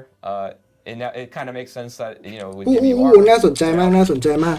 นะครับ buff passive ที่คนไม่ค่อยใช้นะครับอย่างเช่น spike armor นะครับได้ตอนนะครับซึ่งนะเปลี่ยนเป็นได้ตอนและได้เกราะด้วยโอเคนะครับ Death Reach น่าสนใจมากนะครับเวอร์ชัน Death Advance นะจากเดิมทำดาเมจใส่ศัตรูที่อยู่ระยะใกล้เพิ่มขึ้นกลายเป็นได้ Move Speed สำคัญนะครับกับคลาสที่เดินช้าๆอย่างนี้นะครับ Core Skill ที่ได้รับการ buff นะครับ Blight Blood Surge แล้วก็ Silver นะครับ It's also going to give you armor in addition to thorns. Death's Reach is a passive that we're redesigning completely. It used to be that you dealt more damage to enemies that are far away. Now we're changing it to be Death's Advance, which really just gives you move speed. So now, generically, Necromancer players will have a way to just put 3 points in a passive and gain additional move speed more than other That'd be classes. great, yeah. เยี่ยม And then we've also got some core skill buffs, particularly to Blight, Blood Surge, and Sever. ไอ้บนสเปียร์บัฟอยู่ไหน Some นะ number buffs, and I think even some like functionality and other tweaks to make the bulk of them feel a lot better. So really, when it comes to Necromancer players, movement Bone speed Spirit is the name of the game here, and also minion builds should feel quite a bit better than before. อ่ะไม่เป็นไรเดินเร็วขึ้นก็พอ And lastly, we wanted to talk with you all a little bit about how we do our updates and the timing of them. We've run into a issue, not really an issue, but a situation that happens. นะทำทีมงานยังยืนยันว่าจะรักษาการอัปเดตนะครับให้เกี่ยวข้องกับทุกคลาสแล้วก็ทุกซีซั่นนะครับแต่ละคลาสจะได้ Legendary อย่างน้อย1พลังแล้วก็ยูนิคอย่างน้อย1ชิ้นนะครับ Pretty commonly. So normally when we think about updates, in our last live stream we talked about how we kind of made a promise with you that at the start of every season, every class was going to get at least one new legendary and one new unique. And what happens sometimes is we'll have a new legendary or a new unique in the pipe, and we have a cool idea, we've made a new design for something. Like I'll give an example. Let's say Fireball Sorcerer, right? We have a really cool new legendary for Fireball Sorcerer that we've put in, we've play tested it, it's ready to go. But we don't have a new legendary for every other class to go with it, right? And we kind of run into the situation where we have to decide, like, is it okay to put something into the game when one class will get more than other classes, right? We tend to try and keep things mostly equal when it comes to these updates. And so we kind of wanted to โน hear มิเนียนเดินช้าเหมือนเดิม no ทุกสายเดินเร็วขึ้นหมดครับคุณชยานนท์ Passive Dead Reach มันเป็น Passive ที่ใครก็อัพได้3โหนดได้ Move Speed 12% put them in when they're ready, or should we wait until everybody kind of has parity on Passive ที่อยู่ตรงโหนด the other Curse อะครับ situation where this comes up quite a bit is where like we know that a build really needs some help. Like I'll use Frozen Orb as an example, right? Where Frozen Orb, we want to make a new playstyle for Frozen Orb, and we want to add like 2 legendaries and a unique to really make this thing sing, right? Like just adding one power isn't enough to make this whole playstyle work. And so would it be okay if, you see in the patch notes in the season that Sorcerer gets, 2 uniques and 4 legendaries and everybody else just gets 1, but we've enabled this really cool thing? Or do you think it's smarter for us to just kind of wait until every class can get a cool new thing of that equivalent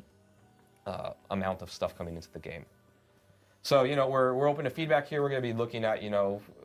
บล็อกที่ว่ายังไงต้องรอ Patch Note ครับไม่ได้บอกไว้ในนี้ Passive อื่นไม่คิดที่จะปรับบ้างหรอยังไม่มีอยู่ในลิสต์ครับ อย่างที่บอกว่าบัฟเนิร์ฟกลางซีซั่นมันไม่ค่อยเยอะนะมันไม่ค่อยเยอะ We know that the conversations will come up regarding แต่อย่าเรียกว่าเนิร์ฟเลยเพราะว่าไม่มีอะไรโดนเนิร์ฟเลยครับ we'll บัฟ be อย่างเดียว looking around and kind of gathering community feedback on like what you guys prefer and kind of going with that, and listening in on what you guys actually want us to do. So please chime into different conversations that you guys see related to that topic, because we'll most definitely be checking it out and paying attention. So. And this is just a small, as Adam mentioned, this is just a small piece of what we're actually including in the mid-season update. The full patch notes are actually going to be out tomorrow. Patch note ออกพรุ่งนี้นะครับ all those before the weekend, and players can check out the full entire patch notes. And of course, this mid-season update includes all the vampiric powers. It also includes Gauntlet, which we're about to showcase here. So it's a pretty beefy mid-season update. And just a reminder, 12% นี่วิ่งหลบลูกไฟสบายเลยล่ะ we're like, oh well, there's เย a อะ lot มาก of changes in this mid-season update. What we talked about at the beginning of season 3 is like the cadence of how we plan on doing these updates. We plan on doing pretty significant changes, of course, at the start of a season because it's a brand new season. So it เรา makes วิดีโอ sense Patch there. Note And then เดี๋ยวพรุ่งนี้คงนั่ง we อ่าน take ครับ the time to evaluate, and then we make เดี๋ยวผมเปิด pretty ขึ้นมาก่อน significant changes in mid-season updates as well, based on that's the on it. feedback that we saw since the start of the season. And of course, once we get into a new season, things change again, and meta changes and class balance changes occur then. So players can expect to see that there. There is the rare occurrence, as like for instance that we'll be monitoring feedback if something does come up that is like absolutely like breaking or whatever, that we may end up making a tweak on based off of community feedback. But that is typically the cadence that we had talked about at the beginning of the season, and we just want to remind players like you can always expect these big moments during the beginning and the middle part of the season for itself. Correct, yeah. Awesome. So the next thing we did want to talk about is the Gauntlet. this เรื่อง is ต่อไป a Gauntlet แล้ว long เนาะ anticipated feature. It is the leaderboard feature essentially within Diablo 4. And we actually have a cool showcase that we want to show you guys here. We have 3 different devs that are We're going to actually show you a be- showcase. We're going to show you a showcase. Just this once. Showcase. But we have 3 different devs that are going to be joining us, and they're going to be running through their build specifically through the มาลองดูโชว์เคส Gauntlet And we จาก are developer joined by 4 คนกัน 2 Diablo partners, 2 Diablo content creators who are going to be commentating through this. This is Anna Cake Live and Macro Bioboy. Thank you guys very much for helping us out here. And our 3 devs are going to be, of course, from here within Irvine, so they'll be playing live here within the studio. Irvine, California. And so we actually have John Constable มีคอมเมนเตอร์ 2 คนนะ on the แอนนา engineering เค้ก team นะครับ here, for คอนเทนต์ครีเอเตอร์ Diablo 4. กับ Liam แบงมาโค Kerr, ไบ who's โอบอย a นะ associate class designer น่าจะ on รู้จักกันแล้ว the 2 คน design เล่น team of ซอสเซเลอ Diablo ร์ 4. เนโค And we นะ have Steven Stewart, who some people may recognize as Leviathan, a former Diablo content creator, or maybe still a Diablo content creator. He's like behind the camera. I don't know. Who will also be running through his build through the gauntlet, so you guys can actually check it out. But what we do want to do is we do want to hand it off to Anna Cake Live and Macro Bioboy, who will be running us through some of this gauntlet stuff, and then we'll come back and we'll give you guys a few little updates about Season 4 and do some Q&A. So, Macro, Anna, take it away. Thank you so much, Adam. Hi, everyone. I am Anna Cake Live, and I'm incredibly happy to be here today. And together with my friend Macro, I'm happy to first time see and comment on showcase of the Gauntlet. Hi, everybody. I'm Macro Bioboy. I'm your friendly neighborhood necromancer. Yeah, Anna, this is wildly exciting. It's so great that the players finally get to get their eyes on what we're going to be expecting coming out next week. We have the Gauntlet Showcase, 3 amazing developers. These people, they're going to show you all the stops, and we're going to be able to help to kind of bridge the gap, bring you some of that information about the mechanics that are going on, what you're actually seeing, and what you can expect as well. So it looks like, first off, and I'm already incredibly excited for this because I'm a necro boy here, we're going to be showcasing Liam Kerr on the Bone Spear Necromancer. This is น่าจะเป็นบิลที่หาชมยากมากนะครับสำหรับคนแรกของเรานะครับโบนสเปียร์เนโครแมนเซอร์นะครับมาลองดูครับ Here we go. And guys, ซูมหลอดเลเวล124ง่ายกว่าไนท์แมร์100นะครับวิ่งข้ามไปเลยนะครับไม่ฆ่าอะไรเลยนะครับข้ามทุกอย่างสำเนียงแข็งมากนะครับยุโรปตะวันออกชัวร์บนสเปียร์เบาขนาดนี้เลยเหรอไม่เป็นไรนะครับข้ามทุกอย่างนะครับมอนสเตอร์เลเวล124ไม่วันช็อตด้วยนะครับข้ามยังไม่ได้แต้มเลยนะครับแต้มตอนนี้ได้มา 4,500 6,800 6,800 6,900 นะครับช้ามากนะครับบิลเดเวลลอปเปอร์ช้ามากนะครับถ้าบิลแค่นี้แย่นะต้องแรงกว่านี้หน่อยนะบอสแม่งเดินตามมานะครับยังไปอยู่ครับยังหนีบอสอยู่ตีบอสไม่เข้าเลยครับบนสเปียร์ตีบอสไม่เข้าเลยนะครับบอสไม่ได้เก่งนะครับบิลนี่อ่อนนะครับบนสเปียร์ไม่ได้อ่อนนะครับบิลเนี้ยอ่อนนะครับเบาไปนะครับเบาไปมอนสเตอร์ความยากประมาณไนท์แมร์70กว่านะครับโอเคครับหนีทุกอย่างครับไม่ทำแต้มไม่เน้นทำแต้มก็อดเลตไม่เน้นทำแต้มตีแล้วตีนะครับหนีอัดมาแล้วแหละผมว่าไม่น่าจะตายผมว่าไม่ตายนะครับถ้าเนโคบนสเปียร์ทำได้แค่นี้ผมบอกเลยว่าบนสปิริตผมกินหมดนะครับผมกินหมดยังนะครับยัง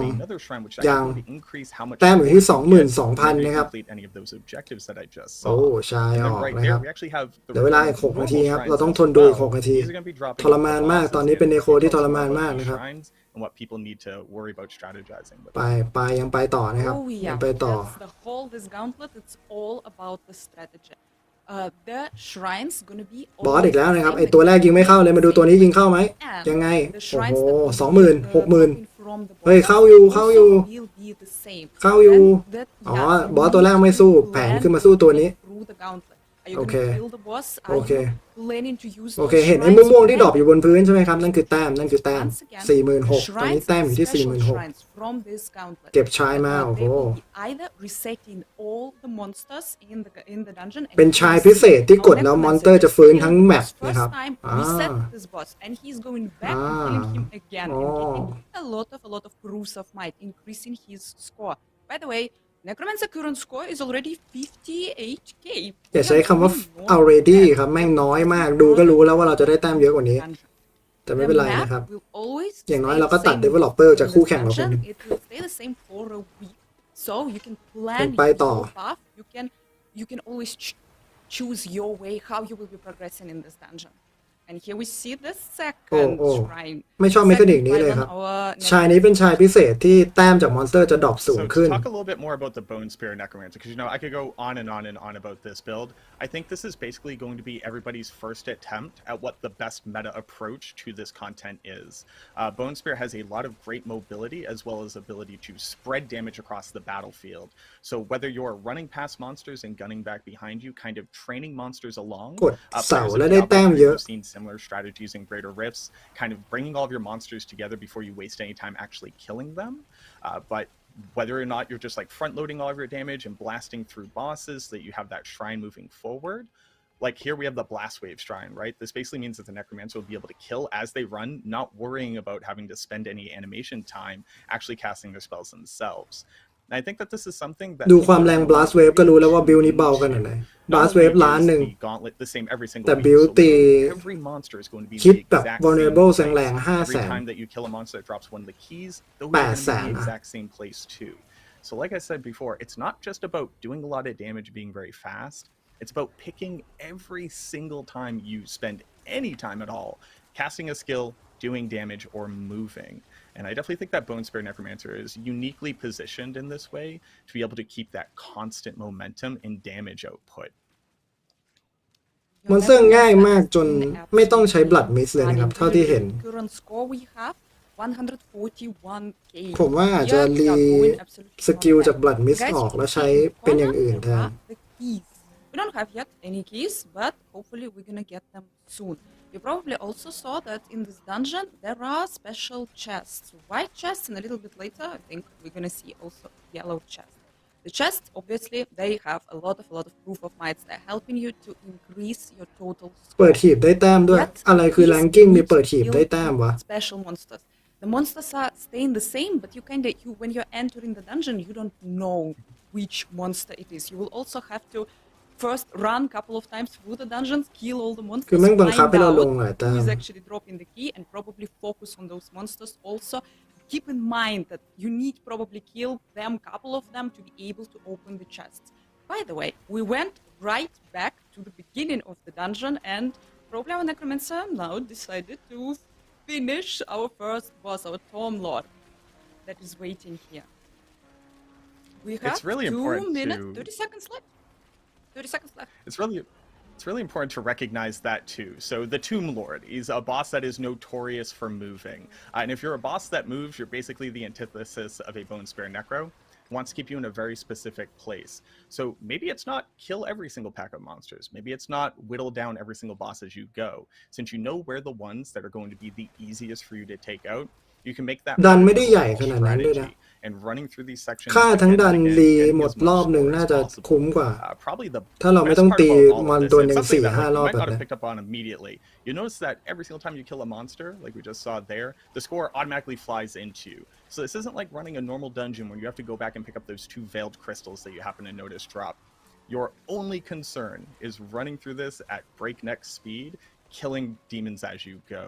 And the automatic pickup of score, the ability to know exactly where everything is, having that map fully explored, and then eventually memorizing it as the week goes on, means that players are going to continue to get higher and higher scores as we optimize our builds and as we bring better strategies and better timing, better routes through this. It really calls back to my speedrunning history in Diablo 2 and a little bit in Diablo 4, where every one of these little decisions that you're making could be the difference between ranking top 1 on the leaderboards or just barely cracking through to that top 1,000. But we're honestly seeing a really great showing from the Necromancer here. We have 1 minute left. We've just about cracked 200,000 score. This is actually pretty impressive for this build. I think that Liam's doing a fantastic job showcasing what I think กับ most การผมว่า Necro นี่คือ players' การ first โชว์เคสบิล experience ในโคที่ is แย่ going to be มากนะ walking into this content. ผมคิดว่าในโคทำได้ดีกว่านี้ Oh, I can hear that you're proud for your necromancer. And guys, we just entered the room. Guys, you saw that there were a ไม่รู้ lot of เตรียมกันมาหรือเปล่านะ แต่คลาสอื่นต้องทำได้ดีกว่านี้เยอะ necromancer need to เพราะนี่คือบนสเปียร์ที่เบามาก ก็บนสเปียร์จริง ๆ ที่บิวมาดีๆนะแต้มเยอะกว่านี้มากๆแน่นอนนะครับเร็วกว่านี้ด้วย มอนสเตอร์เลเวล120 กว่า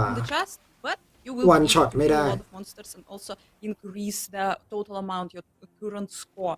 We are almost reaching 200k, really close, and we have 10 seconds left. Looks good. Looks really, really good for our necromancer. Come on, Necro, See, get guys, over 200k. Oh,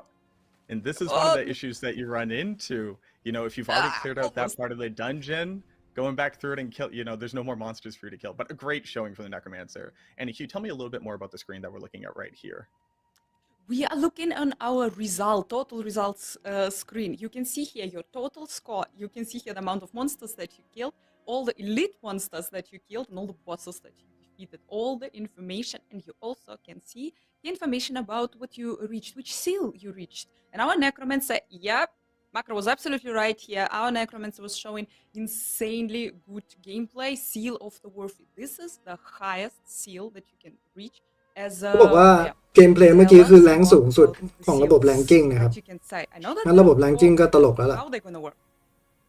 So you start all the way down from Seal of the Blooded and then all the way up to Seal of the Worthy. What this basically means is that just running through the gauntlet at all is going to get you that first seal, but you're going to have to crack through higher and higher amounts of total score to rank up to the highest seal. The reason why you want to do that, it's not just bragging rights as much as the majority of Seal of the Worthy ได้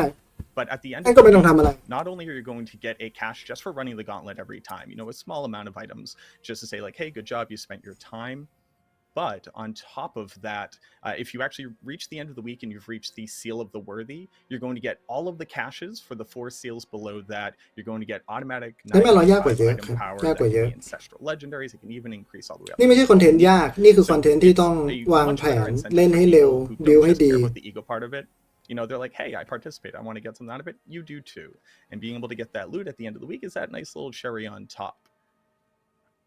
Yeah, and I think that we are ready for our second player. We're going to be joined really, really soon by the Ball Lightning Sorceress, guys. John Constable, Senior Gameplay Engineer, going to be showing us the Sorceress gameplay, the Sorceress Gauntlet. Let's go. I hope. Here we are. We are starting. Ball Lightning guys. Sorcerer We are นะครับ entering once again our ข้าม gauntlet. บอส Once อีกแล้ว again, นะครับ guys, the same map, the same อยากดู thing. Barbarian วิ่งมาแล้วตบบอสเลย Right in the end. Also, One shot our บอสเลย sorceress น่าจะง่ายกว่าเยอะ choosing the same gameplay, the same decision was made, skipping the first boss, moving further into the dungeon, trying to get the second boss, probably some pillars. That's an interesting strategy here. And guys, this is a Ball Lightning Sorceress. This is community beloved build that in season 2, I don't know, absolutely everyone was playing Ball Lightning Sorceress. But I don't know. Probably now everyone will be playing Incinerate Sorceress because Incinerate was buff. But yeah, here we have Ball Lightning, and Ball Lightning using Tal Rush's Ring to buff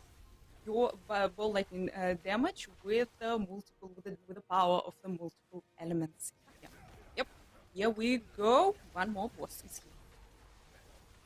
The best part about, I mean, there's going to be strengths and weaknesses to every build, right? You're probably going to end up seeing a meta where there are builds that only care about clearing out the trash, that are primarily focused on getting those bosses dead and getting those shrines, because the shrines are going to give you power, obviously. They're also going to give you movement speed. I wouldn't be surprised if sneaking in some shrine duration buff onto either your amulet or your boots ends up being really powerful in the gauntlet here. That's a quick little pro tip from your boy.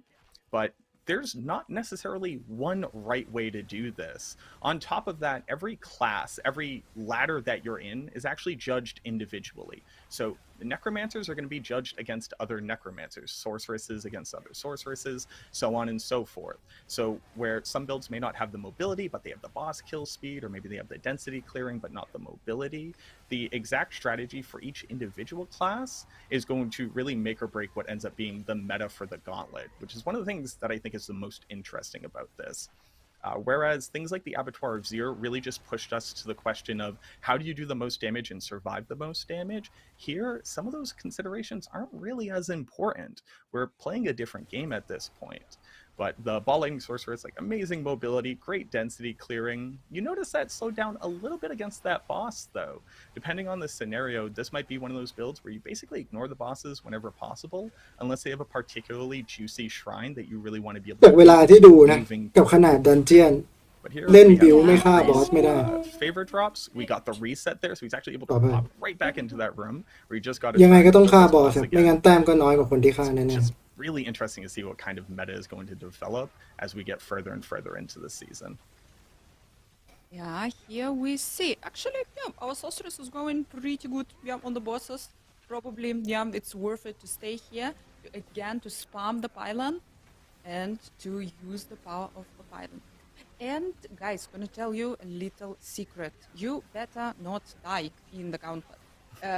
Hardcore players, yeah, I understand, but for softcore players, if you're gonna die, you're gonna lose the third of your score.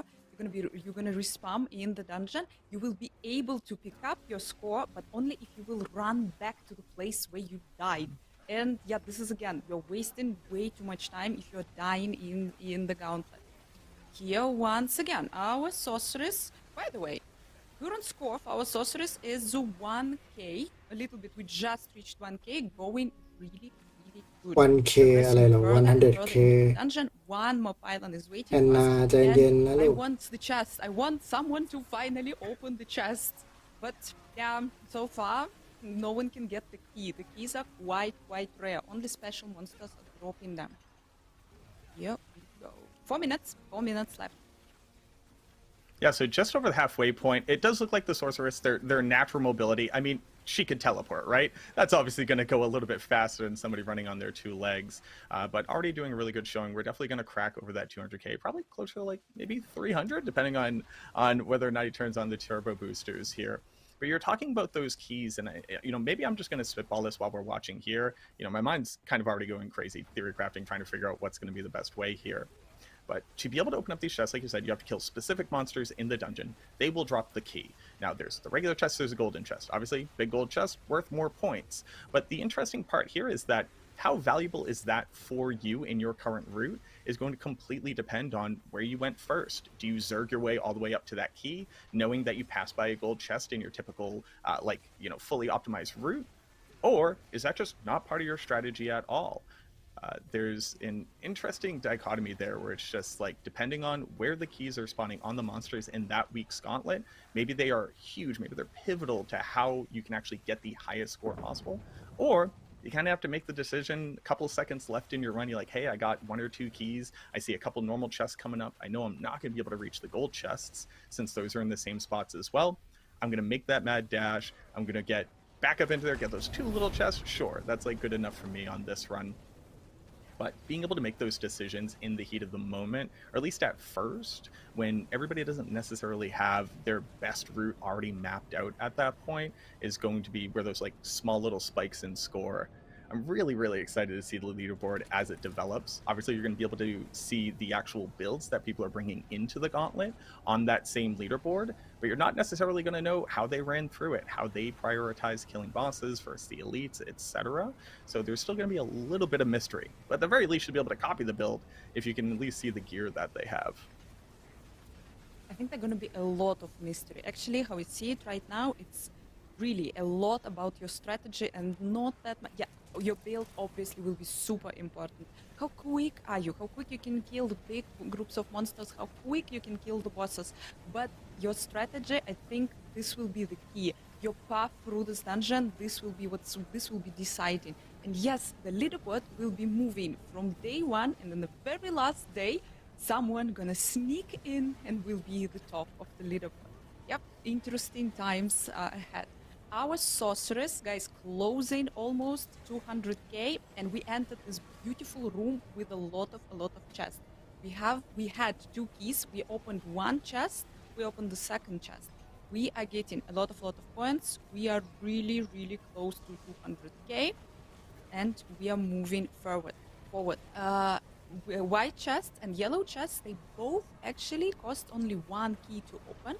But obviously, the yellow chests, they are bigger, they are shiny, they are giving you way more points. So, yeah, you need to focus, you need to prioritize if you can, you need to prioritize the yellow chests. We reached 208k, 43 seconds left. The other thing that I just really want to hammer on here is, again, so this Sorceress's score, although it's going to be a little bit higher than the Necros that we just saw, not by a country mile or anything, but this score is insular to this one leaderboard. The Sorceress's score is only going to be compared against everybody else running the Sorceress. While you can check your ego and check against the other Necromancers, that has no impact at all looking at any other class about how you're going to rank in that leaderboard, whether or not you're going to be immortalized in the halls forever if you hit that top 10 rank. But on top of that, it's not going to impact this, like the rewards that you get or anything like that. You just need to worry about what every other sorceress in this game is doing. If you're in a party, you only need to worry about what those other party sizes are doing.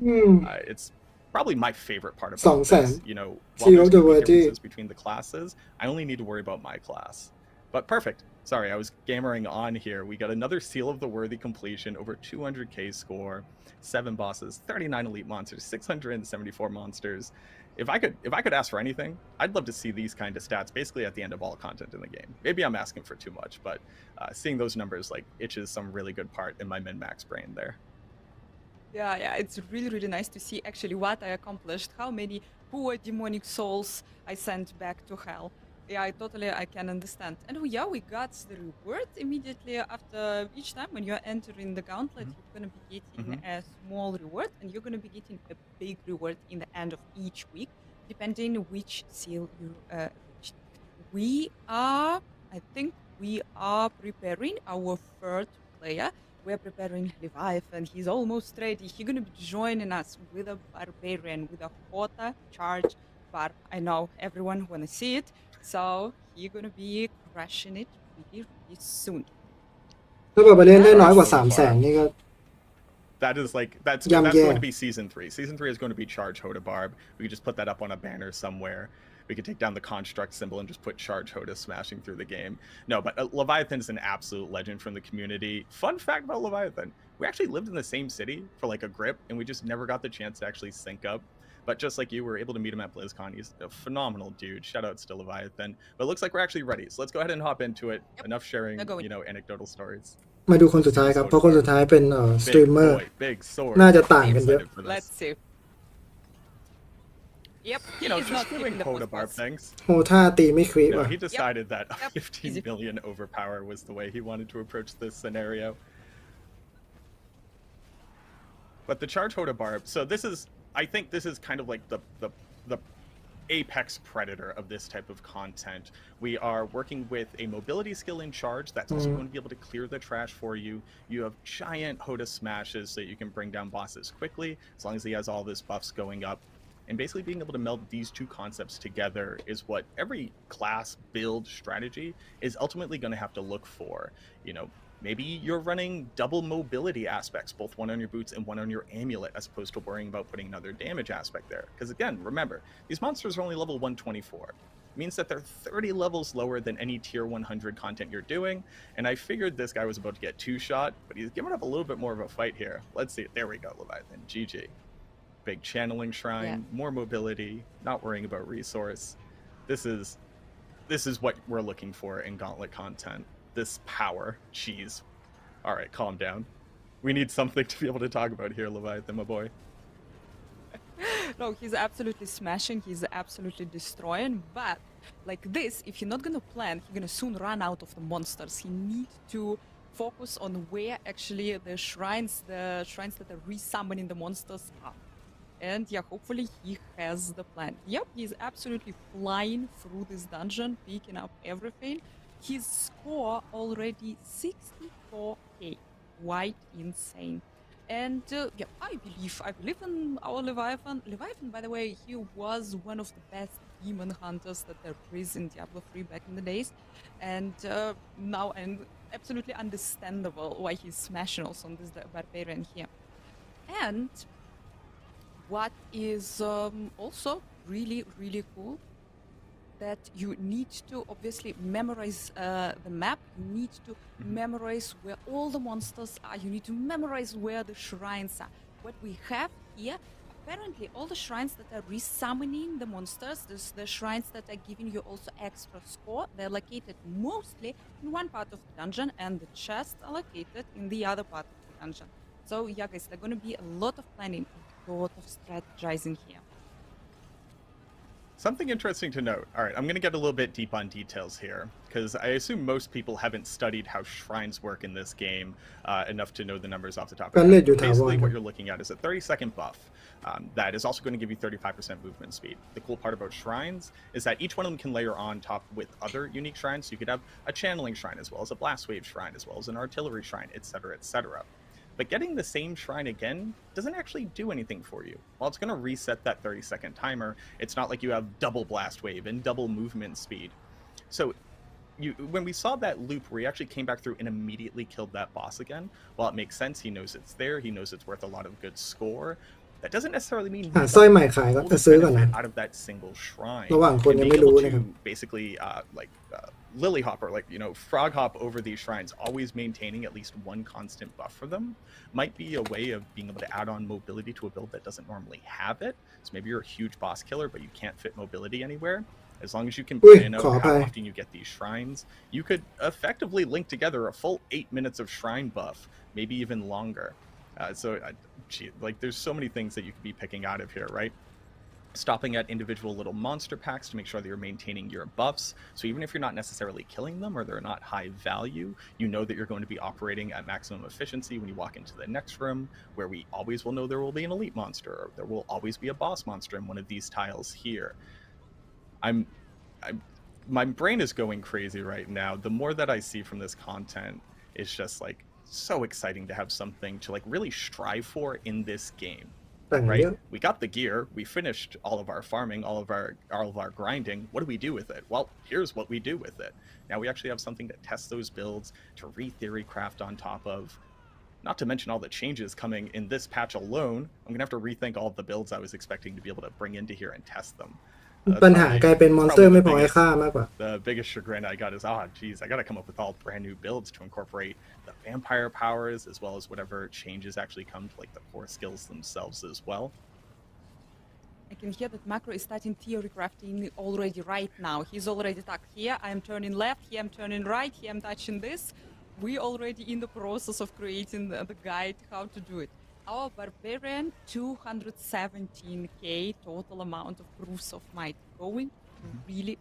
strong. It was actually really cool. We were already saying that every character has the separate leaderboard. Also, every character, the amount of score, the total score, the amount proofs of worth that you need to earn to be able to reach different seals, also different for different characters. And this is absolutely amazing, because you don't have to compete with different classes in absolutely any way. And this is great. You also have 2-place leaderboard, 3-place leaderboard, 4-place leaderboard. In total, together with the hardcore, we're getting 16 leaderboards here. It's amazing. And it's all coming already next week. There's gonna be a lot of fun here. Leviathan is moving really quick. We have 2 minutes left. We are hitting 236k. He is going on the second run. Basically, he is going again, repeating again his run, but he resetted all the monsters. He has here really good choice. He did really good choices, and he had really good chances. That's a secret substat that I wish we could see on this board. How many total miles or kilometers have you run through this individual gauntlet? Because I'm pretty sure Leviathan has cleared this thing out already 3 times over, and he's still got a cool minute and a half left on the timer here. Definitely going to crack over 300k as long as he doesn't hit a dry patch where nothing had been respawned yet. But, I mean, the dude's great at what he does. There's a reason why you anchor him here, being able to show off the best of the best. And the other interesting part, something that we didn't quite touch on, is you don't just get the rewards from one ladder. There's nothing stopping you from going and doing this on your Barbarian, doing this on your alternate Necromancer, doing this in multiple group types. You could theoretically hit the top of every single ladder. If you're, a crazy master grinder like Wudijo, maybe you go crack softcore and hardcore ladder too. Why not? There's nothing stopping you from competing in as many of these arenas as you have builds to be able to support that competitive nature. I'm only going to worry about the Necromancer. I don't have it in my brain to think about a single other class with how much I need to worry about theory crafting this one. But I'm wondering who's going to be able to collect the most top leaderboard spots, eating them all up. ไม่ถึง300,000 ว่ะ The new community challenge. Be เฮ้ยเอาหน่อยเว้ย able to Barbarian be เว้ย number 1 on 16 leaderboards. Okay, I'm wondering who that's gonna be now when this content actually will be in the game. We have, guys, stands a little bit more than 10 seconds left. We're gonna hit 300k. I'm pretty sure. 300k, Come boy. on, come on, find That's what we need to something, see. someone. เอาหน่อยเฮ้ย He did too good. He Almost. killed everything already. อ่า Oh, Almost. so close, boss. Almost. So So close. close. Let's see these 200 numbers. บอส though. 9 ตัว That's crazy. 81 monsters, 53 elites, 9 bosses. Obviously the most that we saw out of any showing, but phenomenal job here by Leviathan. As always, it's exactly what we expected from him. Yep, had absolutely zero doubts. Macro, I must say, I'm really, really excited, and I really like that you can get not only the rewards that we're getting, it's a weekly activity. We're getting the new map absolutely every single week. And we're getting the rewards in the end of every single week. We're also getting the rewards after every single run. And yep, I'm happy that the people who are probably not seduced by the leaderboards will be anyway tempted to try it and to see maybe the leaderboard, maybe the gauntlet is something for them. Interesting. Really, really excited about what's waiting for us next week. What are you excited about the gauntlet content? I mean, if I had to pick just one thing, it really comes down to this idea of developing a strategy over a week. We realize, right, as content creators, as streamers, we have a bit of privilege here. The funny part being that everybody is going to be able to watch your strategies. If you're making videos about it, if you're going over strategies, discussing it,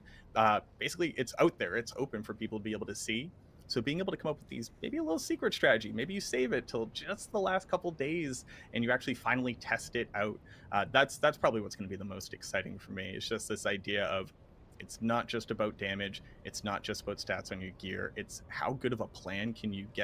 actually create, and how well can you execute on it, which truly tests the player's skill in a way that the other content in the game just currently doesn't offer. But I think that's just going to go ahead and do it for us. This has been such a pleasure, Anna. Thank you very much for sharing this with me. I hope that everybody really enjoyed what they saw here. I actually hope so too, and yeah, macro theory crafter here, absolutely. Had zero doubts that you're gonna say this. Guys, it was an incredible pleasure to be here. Was really, really happy to comment on our first gauntlet. I'm Anna Cake Live. I don't know, follow, like, and subscribe. And Macro, you wanna say something? You wanna add something? Yeah. And again, my name is Macro Bioboy. Macro Bioboy on everything. If you care to see me go try to smash the Necro through this gauntlet. Thank you again to everybody. It was an absolute honor here. I think we're going to go ahead and throw it back to Adam and everybody in the studio. Hope that everybody enjoyed seeing the gauntlet, and I can't wait to see you all out there next week. การเลดก็จบลงไปนะครับ Awesome. Thank you so much, สาระสำคัญ for taking us จาก through สตรีม that. นี้ก็น่าจะอยู่ Our พาร์ทหลัง volunteers เกี่ยวกับ for คอนเทนต์ Jeff ในซีซั่น King, we got 4 John, นะ we got Steven and Liam for running through. Yeah, everybody great. Steven actually hit, actually all of them hit higher scores than they did when we were first running through this. They did. They were learning Somebody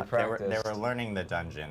because again, with Gauntlet, it is a weekly dungeon that does get changed Yeah, it's over. fixed. I mean, every spawn, every creature you come through, every chest location, every key drop, every boss, every shrine. Yeah, it's all fixed every time you do the runs, and that's what allows you to have that sense of okay, I know a little bit more about this space now. I can run it again. I'll do a little bit better. Yeah. It makes a huge difference. Yeah, and I know with we saw ก็เลดมาร์ติน่าครับ players, ก็เลดมาร์ติน่า okay, because we have 3 different classes here, and again, they're all on their own unique leaderboards themselves. Yeah, every class has its own unique leaderboard. So when you're playing, Charged Barbarian for the season, you're playing against other barbarians, on the leaderboard. But we also have 2-player, 3-player, and 4-player leaderboards as well for players who want to get into parties and try to compete. So we think that's going to be really exciting. Yeah. And then I know in regards to rewards and stuff, like depending on the seal that you get, you'll actually get more caches, and the caches themselves offer up a 925 like ancestral that I believe is in each cache. So I believe if you get a seal of the worthy, you end up getting 4 each time. And these aren't exactly like the idea of Gauntlet itself is really aspirational. เปลี่ยน key there binding are ได้ครับ opportunities for players themselves to, of course, earn themselves into the กด Hall setting of อยู่หน้าแรก the เลย Ancients each week, and then you're kind of added onto a permanent record, you could say, put it on your resume type of thing, of for forever for each week in the Hall of the Ancients, depending on where you actually land on the leaderboards. Yeah, we don't really want to see the Gauntlet and the Trials feature as a place where players go to try to get gear for their builds. Really more of a place where players are going to go once they've got like really good builds put together to kind of try things out. But yeah, for players who do manage to clear, for every seal that they manage to complete at the end of the week, based on their highest ranking,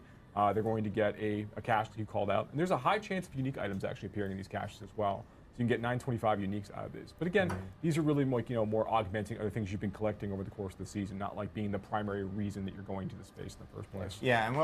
we actually have a blog that's going up after the stream that actually details out all the information in the Gauntlet, including some other rewards as well for players that hit like the really high ranks of where they can potentially earn some cosmetic items as well for Gauntlet. So Gauntlet again hitting next Tuesday, and I know for like the first couple weeks we want to make sure that players are jumping in, trying it out, especially with these new changes that are coming with the mid-season update, the vampiric powers and everything like that. And then let us know what you guys think, and then post up feedback on Reddit, forums, social media. We're going to be checking it out for Gauntlet, making any tweaks if we need to make any tweaks. And then I know we actually have a cool contest that's coming up here, starting on that's tied back to Gauntlet. It's actually starting on March 19th. We're calling it Leaderboard Legends. But the top players in each of the leaderboards, and there are again leaderboards for all the different classes, for all solo, and at the same time for hardcore as well. So if you play in hardcore and if you die in a Gauntlet, your character's gone. It is hardcore for that reason. So, but we will have opportunities for players to actually earn an exclusive art print from an artist named Mika Ulrich. He's a huge Diablo fan. He actually is making a customized art print. That contest itself will be running for 2 weeks. So we'll have more information on that contest as we get closer to March 19th. But players that do compete on the leaderboards, they'll have the opportunity of actually earning a exclusive like customized art print as well, which is actually pretty cool. So Gauntlet shipping next Tuesday, and it'll be in of course our mid-season patch notes that we have going up tomorrow. So and we have a blog going later today with a lot of stuff posting. So really cool stuff. stuff happening. Yes, now here exactly. Back end. One thing we did want to hit on. And this is some pretty big กด news escape from our end. One is มี it's ปุ่ม an update ใหญ่ๆเขียนอยู่ครับ regarding ว่า change key season 4. binding And I know Joe wanted to ถ้าไม่ได้ talk about it. เดี๋ยวรอหลังจบคลิป I'm นี้ very excited. So we've been talking about season 4 a little bit, but like leading up to the release of season 3, I mentioned some things about season 4. We know there's gonna be a lot of changes being made in that season. You may recall, for some of you who've been around since the launch of the game, we had some streams after season 1 went live. ยังไม่จบเลยคุณจุมณีเหลือพาร์ท Content Season 4 อีกอย่างหนึ่ง Damage to vulnerable targets was like an extremely powerful stat, an all-encompassing stat, really, in that part of the game. And we had to go back and we really wanted to take a harder and longer look at that, look at overpowering some other things, and try to get the game into a better place. There were just more viable stats for players to proceed with. And that was a good amount of work, I think, that we can suggest. And it was a really great impact on the game overall, but it was there's some work involved. Season 4 goes well beyond like the scope and scale and changes that we made in season 2, particularly with regards to things like our stats, attributes, and the way that rewards work. So while there were a lot of things that we did in season 2, and we're really happy with a lot of things in season 2 as a result, there was a much better version and expression of the game experience overall. We have a lot more planned in season 4, and the team has been hard at work for months and months working on a lot of these things. And so, หายป้าไปแล้วหายอัพ season 4 อีกแล้ว came out, we had some changes with it. I think it's gone very well. There's a lot of really fun stuff in season 3. Season 4 is going to be responding to a lot more of the reward concerns that players have, a lot of things with regards to itemization, and other things we're not going to talk about just yet. But the news that we actually wanted to talk about today is that we're going to be opening up a PTR for Season 4 so that we can get a chance to come in and test it extensively before the content actually goes live when Season 4 launches. So it'll be coming up, while Season 3 is still active, the Season 4 PTR will go live and players get a chance to check that out and give us the feedback, and if they find issues and balance things, and we'll get a chance to kind of interpret all that and make some changes as we go. Season 4 จะเปิดเทสเซิร์ฟเวอร์ Players themselves have been asking, hey, how can we make Diablo a better experience? We want to be a part of it. It's something that the team here has most definitely heard. As Joe mentioned, there's a ton of changes, especially around itemization that are coming into Season 4. So the team here really did feel a need for a PTR for players to jump in, try it out, provide their feedback while Season 3 is still active, of course, because we want to make sure that players are jumping in before Season 4 actually does start, and giving us that feedback so we can make any type of tweaks and changes from our end.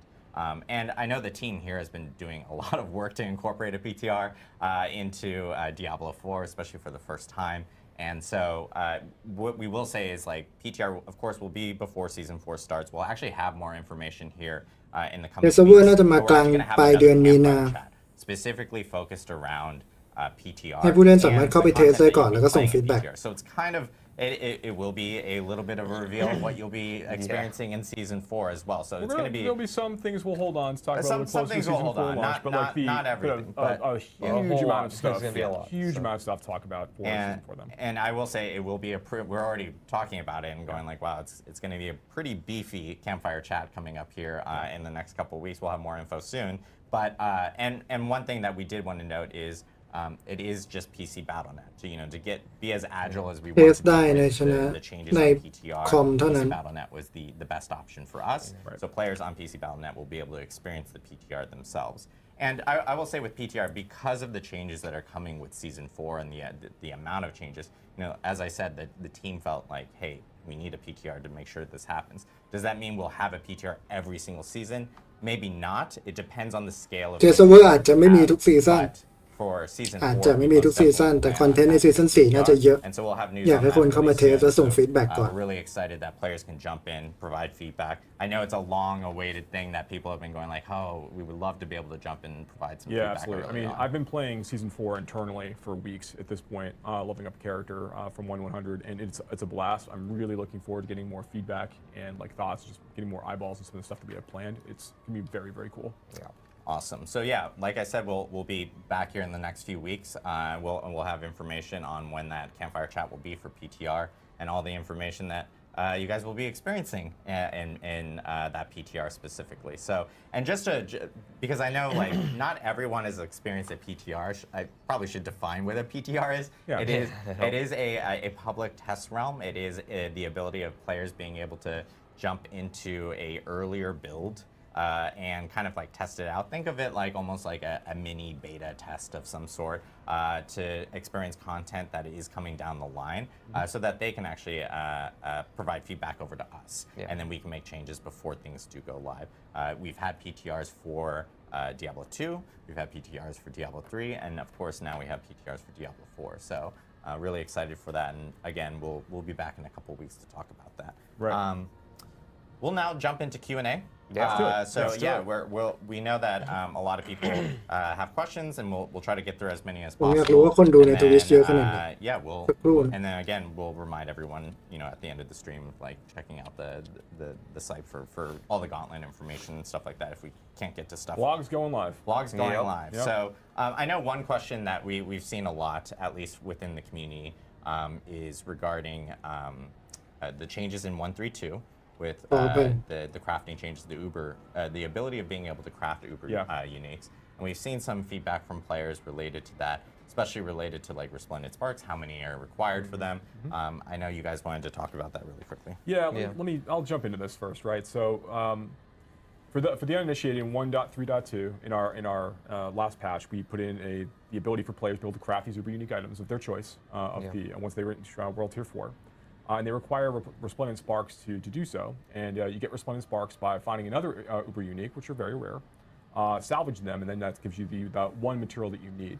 Now, at launch, you need 5 Resplendent Sparks in order to craft one of these Uber Uniques.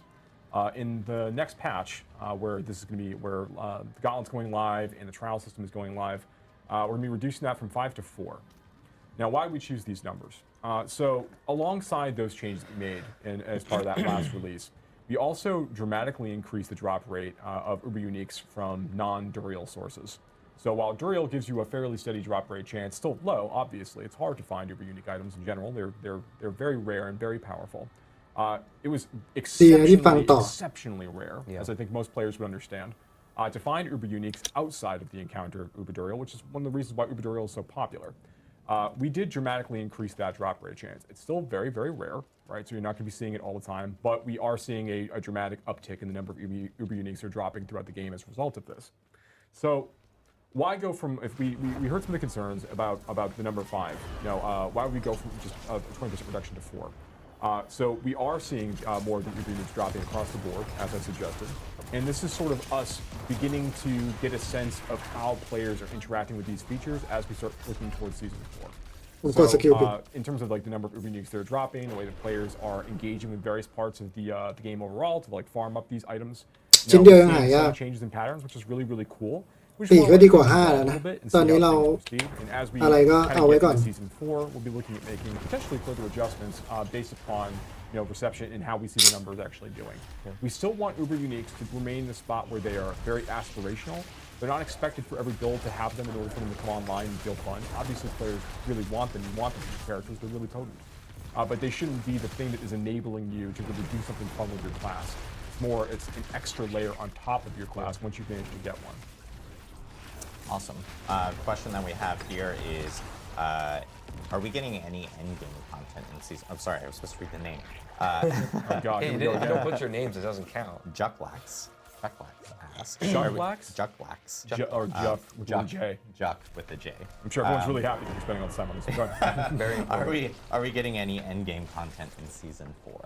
4? So I'm not allowed to talk about season 4 today, but I would recommend you definitely check out the PTR stream when we start talking about a lot of the content players going to get a chance to test as part of that PTR release, because there is a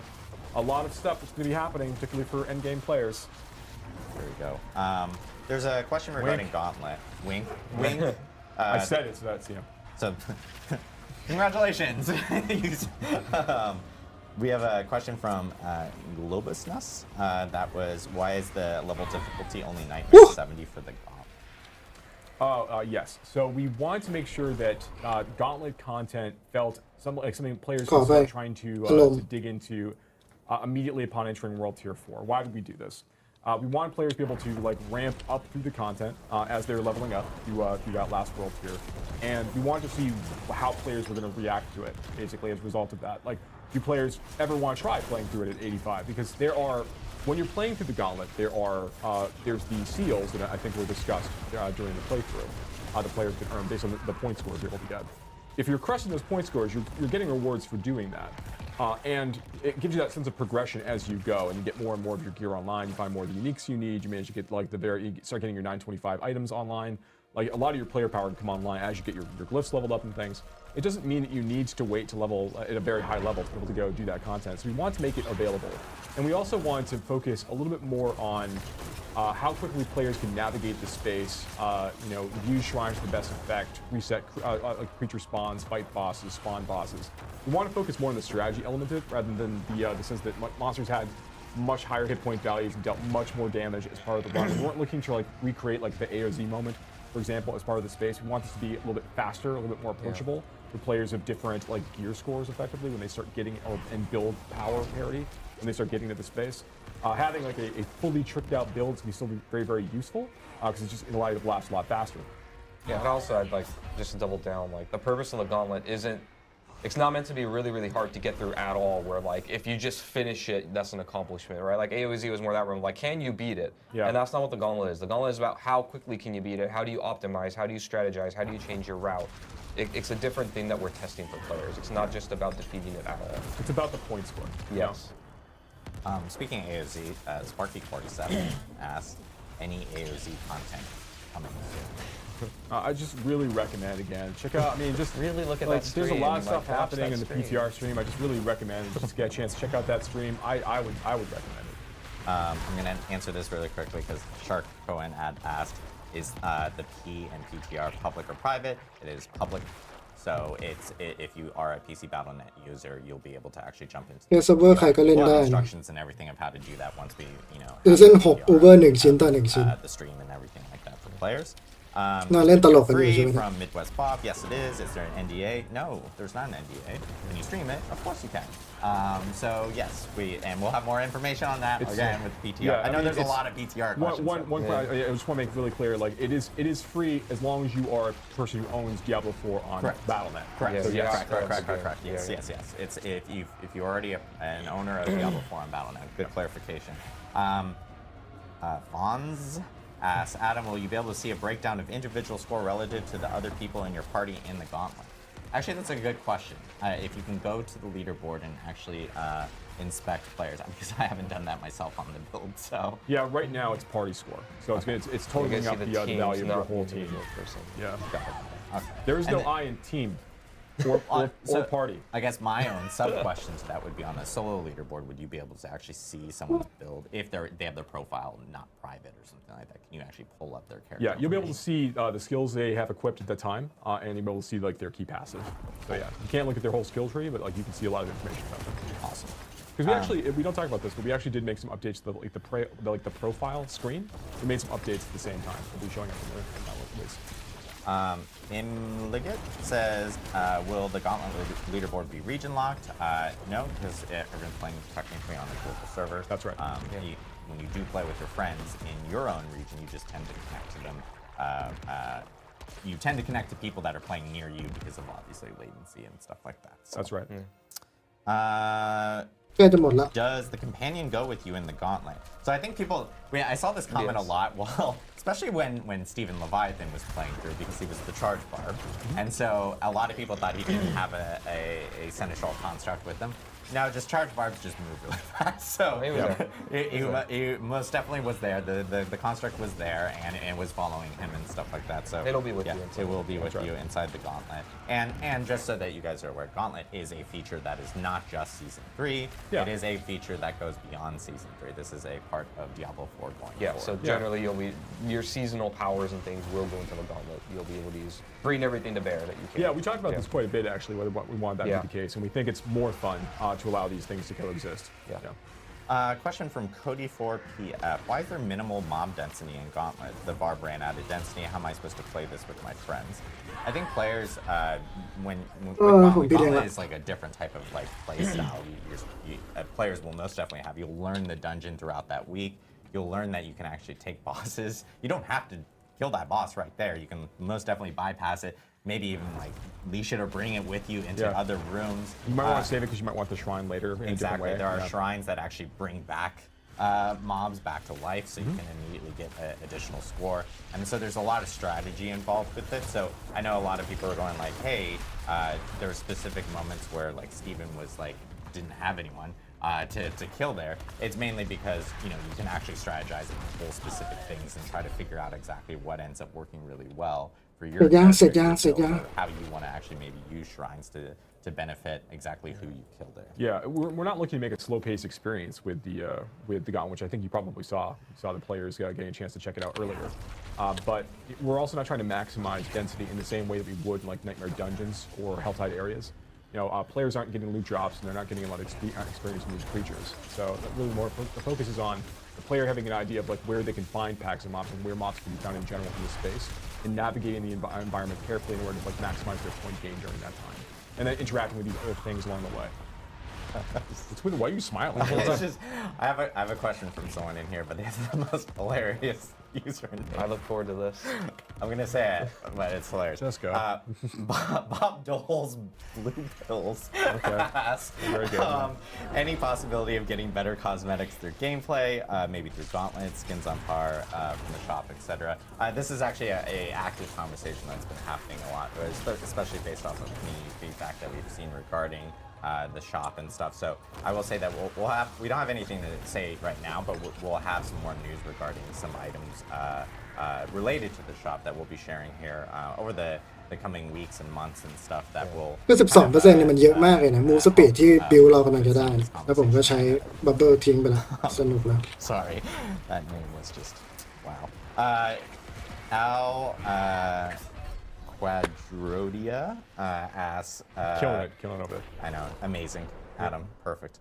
Where can we find new vampiric legendary aspects? This is something we mentioned at the beginning of the stream, and if for people that are just kind of tuning in, vampiric powers are coming back into season 3 a little bit, tuned a little bit differently. Yeah, some of them. Yeah, so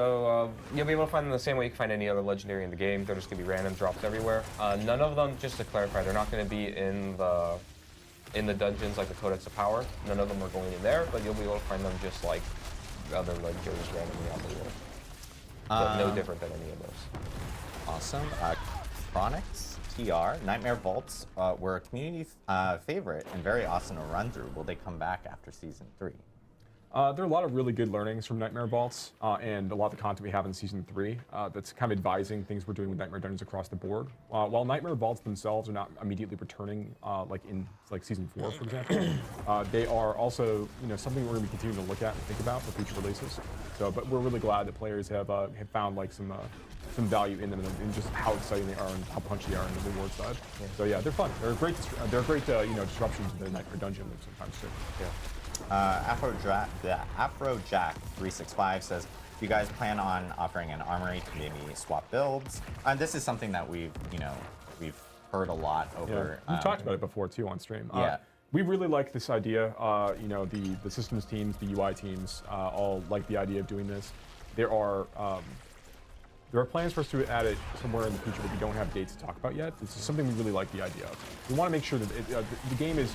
When we launched the game, we had this idea of like having some sort of build permanence and things. We thought that was really important. Harkening back to some of the some bits in the past from Diablo 2 and other games. But increasingly as we've been continuing to build the game and receive feedback and play it ourselves, we're finding we really want it to be able to embrace a lot more flexibility. You'll see some steps that direction also in season 4. But this is an example of a thing where it's like, well, we do in an effort to make sure the players can kind of change the way they want to play more easily.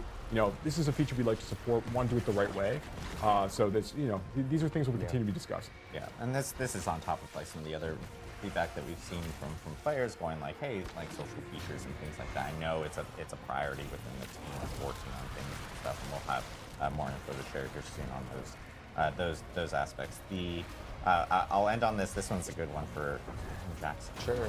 Because this specifically talks about the Necromancer. And some of the changes that are coming. This is from First Time Cheddar. Why would you guys remove damage from Death's Reach's passive? Is that contrary to the no nerfs policy you had mentioned for mid-season updates? Why didn't you just add speed on top of the damage? Yeah, I would say one, as far as comparing damage to move speed, I think it's a pretty clear winner that move speed is a better stat and has more power than damage in our game. I think when we think about necromancers in general, even across the game in general, we undervalued move speed as far as how strong it is. We knew it was strong and good, but we didn't realize just how important and almost one-dimensional move speed. If you have the option to teleport or move faster or get something quickly, that matters more than pretty much every other stat once you get to a point where you can kill things quickly, right? So as far as why didn't we just add move speed on top of the damage? Generally, when it comes to our passives, we try to keep our passives simply designed of this is what the passive does, and it's all themed together and makes sense in a specific way. So we try not to have a lot of different effects on a single passive, or even ones that are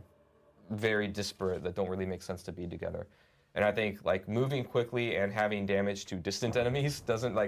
you move quickly to close distance, not to stay distant more often than not because you're moving forward through a dungeon. So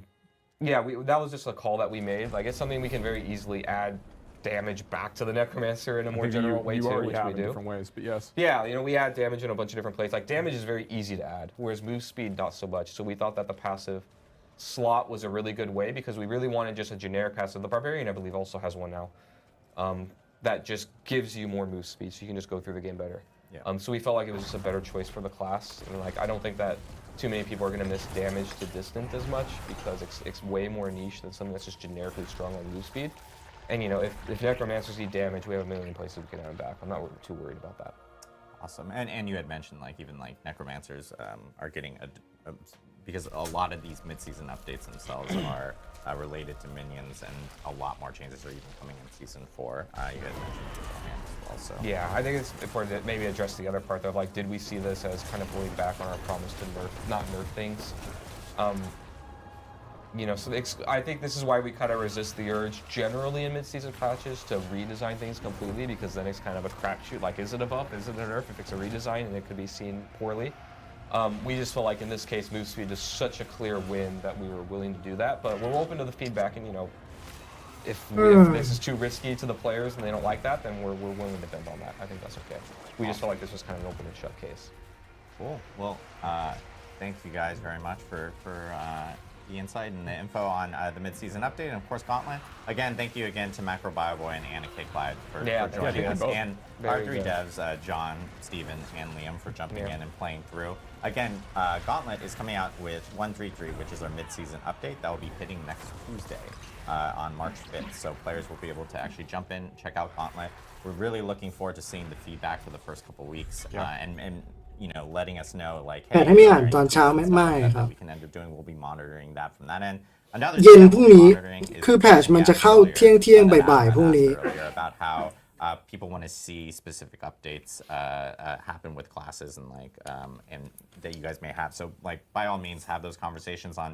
various community channels. We'll be checking those out. Let us know what you guys actually think. And just a reminder, Diablo 4 is coming to Game Pass. Later this, I almost said later this, it's 2/29. It's a leap year day, by the way. It is not March yet. Bamboozled. But it's coming later in March. It'll be on March 28th. So players will be able to check it out on Game Pass. Diablo 4 will be the first Blizzard title on Game Pass. We're excited about that. So, action tomorrow. We'll see you guys then. Blog post, and there's actually a blog post up right after this stream for the Gauntlet, so make sure to check that out for all the information related to Gauntlet before next week.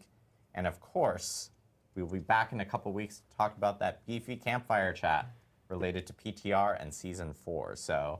looking forward to it. Yeah, stay tuned. Yeah. Yes. Thank you guys very much. We hope you have a wonderful weekend, and we'll see you. คนดูคิดว่าไงคืออย่างแรกนะผมขอพูดถึง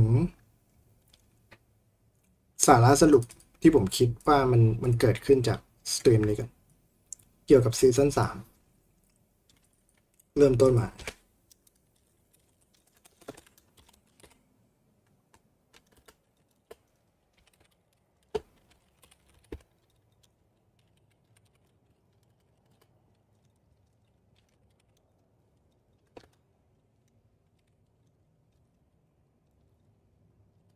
งัดสิ่งเลย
ผมไปโพสต์ในเพจก่อน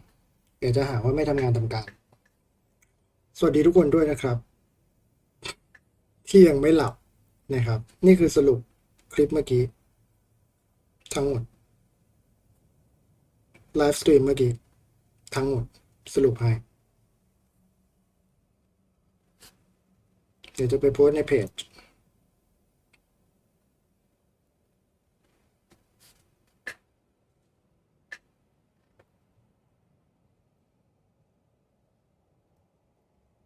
วันนี้วันที่เท่าไหร่วันที่1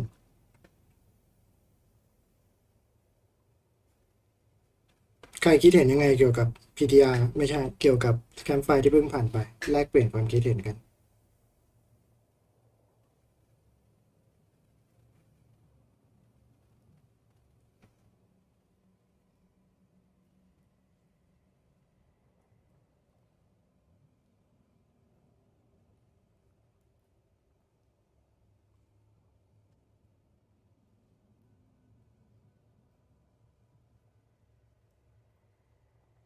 เห็นเดฟแคมป์ไฟดีได้สะท้อนหายใจนี่แหละรางวัลเท่ากับขยะว่าคือไปถึงจุดที่เราจะเล่นคอนเทนต์นั้นน่ะรางวัลไม่มีผลกับเราละรางวัลไม่มีผลกับเราละอืม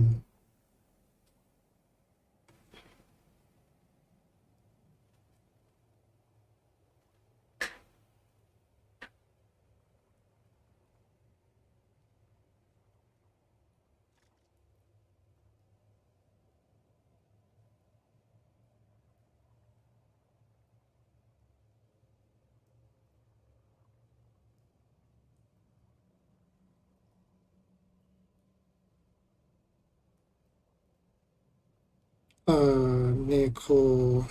โร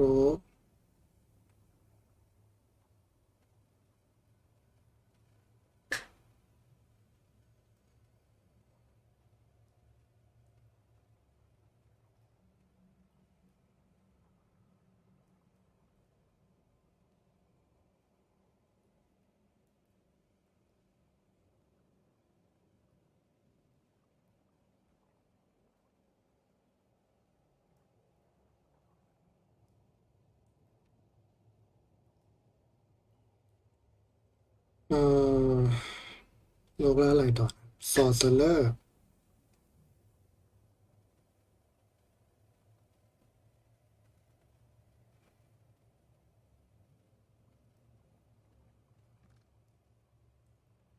อินซิเนเรต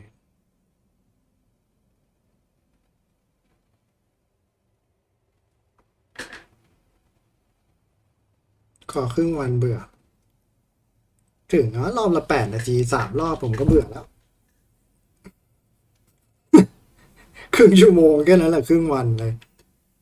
เติมกันมาว่าจะย้ายไปพักจากดีโฟสักหน่อยดีขึ้นแต่ว่าเราเพิ่งผ่านวันพฤหัสมา ต้องวัดกันจริงๆพรุ่งนี้อะครับอืมลาเซพอกต้องวัดเซิร์ฟเวอร์จริงๆพรุ่งนี้อะนะ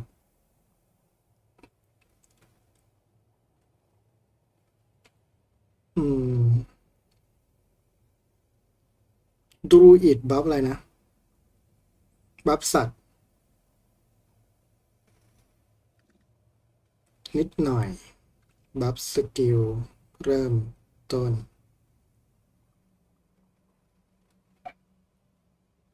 อืม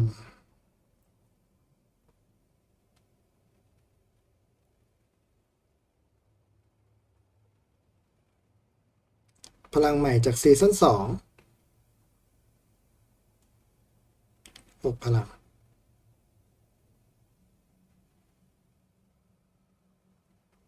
มาในรูปแบบของ Legendary Aspect หมดแล้ว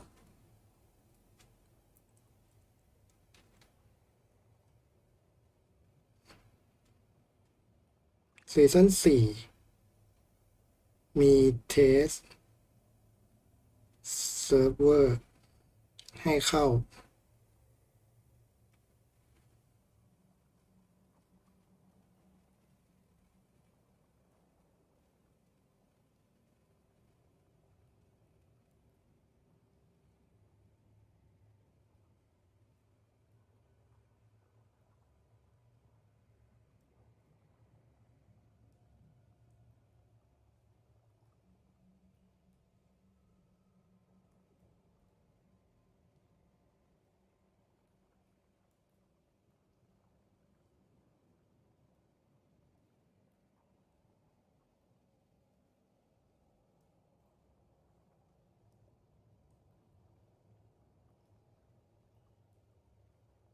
ก้อนเล็ด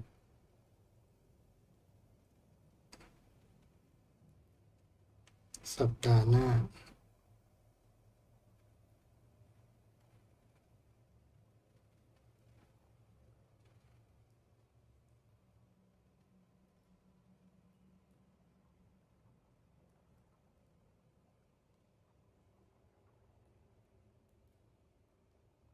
โอเค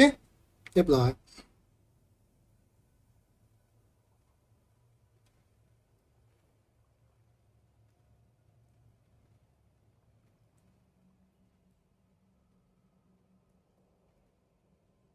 อะไรคือ search hashtag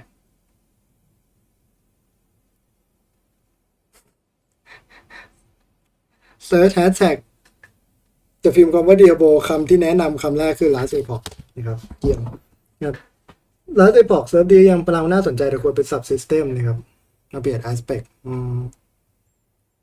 นะทุกคนประมาณนี้แล้วกัน ทีนี้ทำไมผมถึงมาอยู่หน้านี้นะครับทำไมผมถึงมาฆ่าลิลิตนะครับหลังจากแป๊กไปอย่าดูพาร์ทที่แป๊กนะดูพาร์ทที่ไปซ่อมของกลับมาแล้วรันเดียว สาระสำคัญคือที่ผมตายเพราะผมวิ่งช้าเนโคมันไม่มีสกิลเคลื่อนที่เหมือนคลาสอื่นแล้วพอผมวิ่งช้าเนี่ยผมเลยตายบ่อยจนหัวร้อนเลยนะครับบ่อยจนหัวร้อนเลยแต่มันกำลังจะเปลี่ยนไปผมให้ฟังนิดนึงนะครับสำหรับสมาคมคนรักเนโครนะครับคือกดตัว A นะครับกดสกิล T แล้วตามมาดูพาสซีฟหนึ่งที่ไม่ค่อยมีประโยชน์เลยแล้วผมก็ไม่อัพเลยนะครับคือ Dead Reach นะครับ Dead Reach เนี่ยเพิ่มดาเมจเยอะอยู่นะครับแต่ต้องเป็นศัตรูที่อยู่ระยะไกลเท่านั้นถ้าใครไม่เข้าใจคอนเซปต์ระยะไกลของ Diablo ไม่ว่ากันเอาเป็นว่า Dead Reach เนี่ยนะครับมันเพิ่มดาเมจแต่มันไม่ได้จำเป็นขนาดนั้นมันจะกลายเป็นเพิ่มดาเมจ 4% ต่อเลเวลกลายเป็นเพิ่ม move speed 4% ต่อเลเวลถ้าไม่รู้ว่า move speed 4% มันเยอะขนาดไหนเนี่ยเอาเป็นว่ามันเยอะมากจนขนาดที่ผมวิ่งหลบลูกไฟสบายสำหรับเนโคสำคัญมากแล้วมันจะมีบัฟ move speed ให้กับ build minion ด้วยวิ่ง move speed เพิ่มขึ้น 22% ทุกคนคิดดูนะ 22% นี่คืออย่างนี้เลยนะถ้าไม่เห็นภาพอันนี้ออกเนี่ยอันนี้คือเนโคปกตินี่คือเนโคปกตินี่คือเนโคหลังบัฟ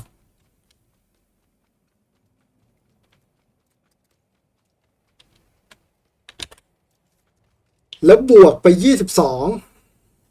สุดยอดนะครับสุดยอดบอกได้แค่นี้นะเพราะฉะนั้นคอนเทนต์อะไรก็มาเถอะในโคเทพอยู่แล้ว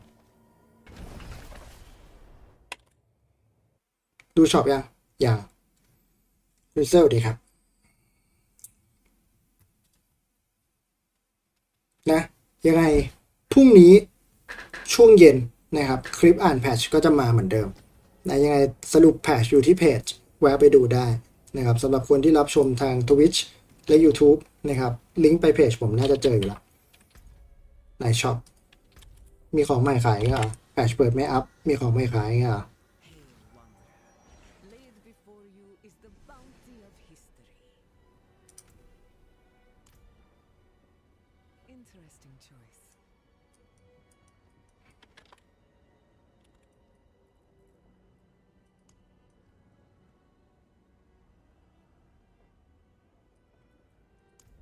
โอเค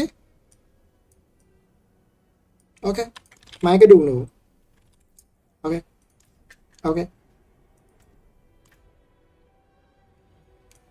โอ้ไม่เห็นหน้าน้องเลยโอเคนก Honors you, yes? โอเคน่าเกลียด Bird of Paradise ดีกว่าเฮ้ย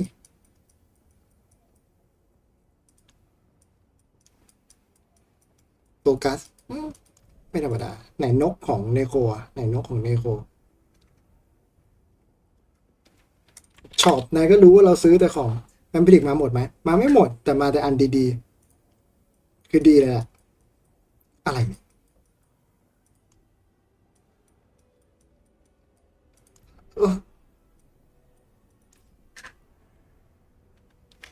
เราไม่กระตุ้นการตลาดเลยอะอะไรเนี่ย เฮ้ย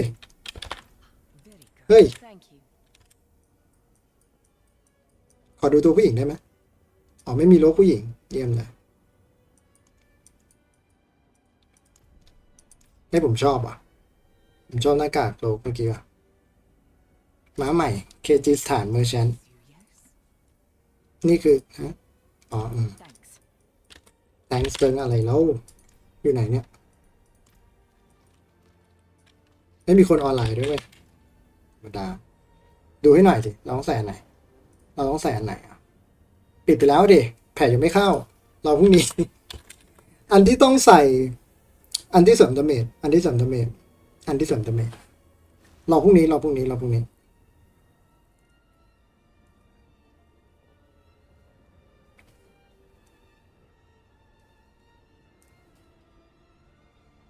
พรุ่งนี้มาแน่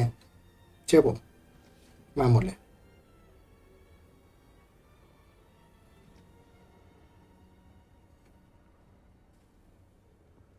เต็มหมดแล้วโบนสเปียร์ถอดถอดได้ของดีอันใหม่อ่ะโบนสเปียร์วันเนอร์เบิลอะไรถอดไปเลยไม่ได้ใช้จริงเชื่อผมแวมพิลิกเคิร์สแรงกว่าดาเมจเพิ่มขึ้น 50% ติด vulnerable เหมือนกันด้วยผมว่าแม่งใช้แล้วไม่มีเพจหนึ่ง Camping Wen ไม่อยากถอดไม่ได้อันนั้นแรงถอดไม่ได้ Grasping Wen ถอดไม่ได้ครับถูกแล้ว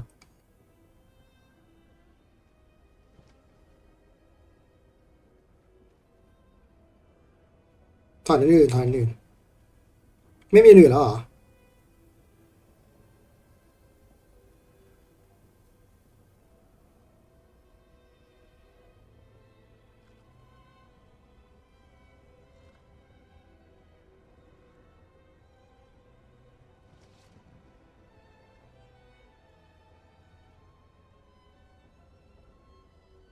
ใส่แกนไฟเตอร์อยู่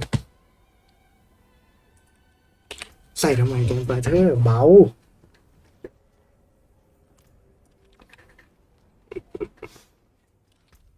จ้าแรงจ้าเอาไปเลยแข่งกันเดี๋ยวแข่งกันในโคเนี้ยผมท้าเลยเดี๋ยวผมจะจัดแข่งดีไหม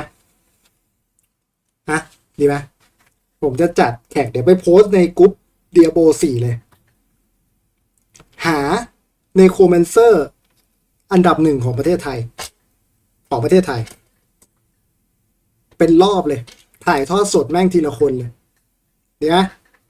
จับเลย8 นาทีสมมุติมี10 คนที่เข้ามาแข่ง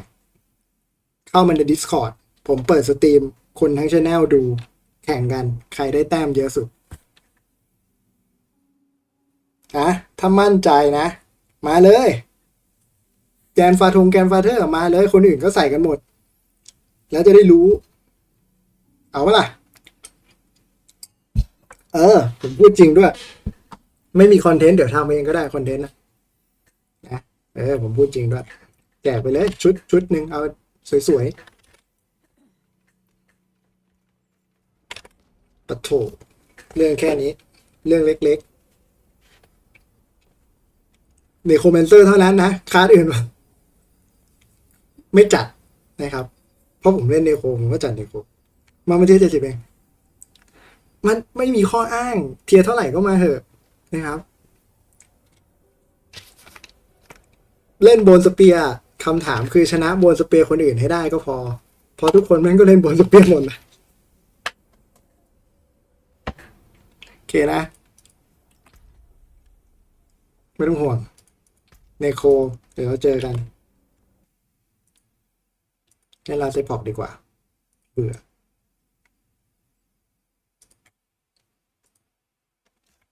นี่เดี๋ยวคุณสุวรรณีเอาบิวอะไรนะเอาบิวดอทมาเล่น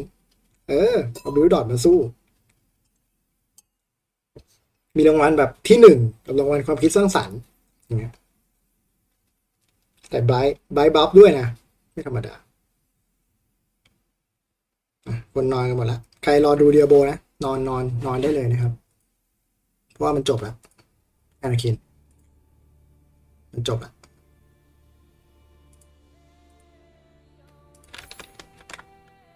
เขาเล่นเกมเทพแล้วตอนนี้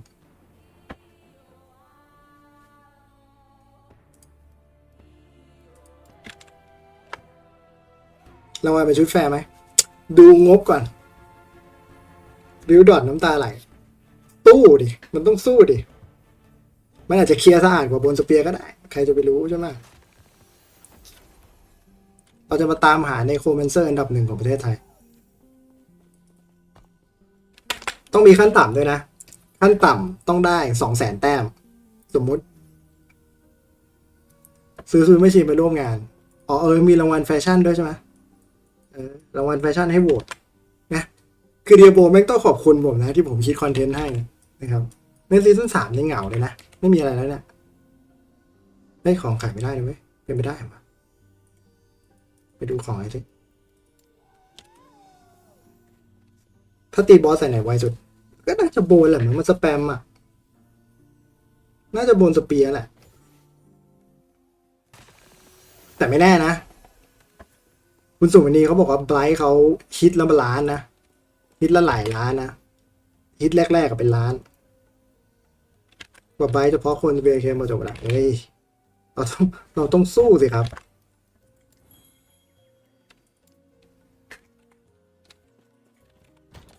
บนสปิริตเหรอจริงเหรอบนสปิริตอ่ะ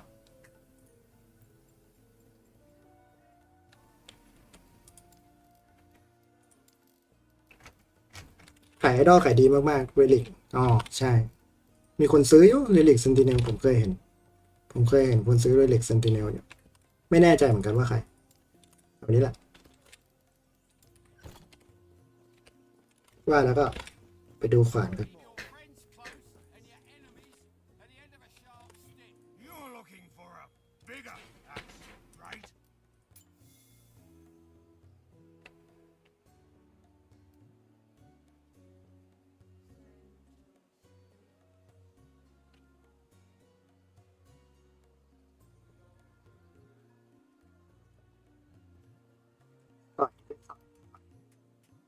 25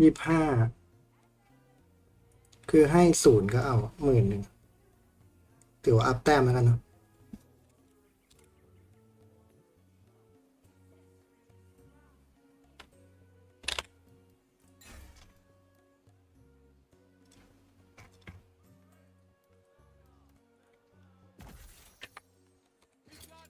เก็บไว้เพราะยังไม่มี4ใช้ก็ซื้อ3เหมือนกันเผื่อได้เล่น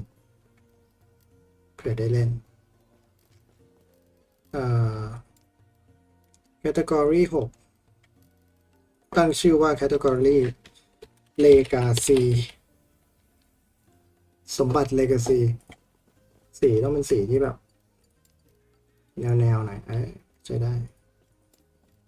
บวกไป1ปั๊บ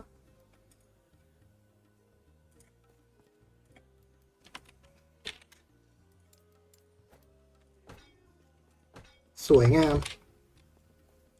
ระยะหวังผลมันเสี่ยงแค่นั้นเหรอแย่อยู่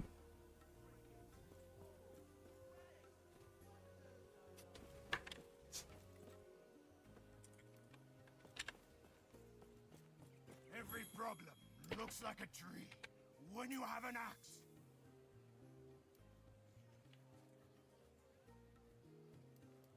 มีขวานอะไรถูกๆขายไหม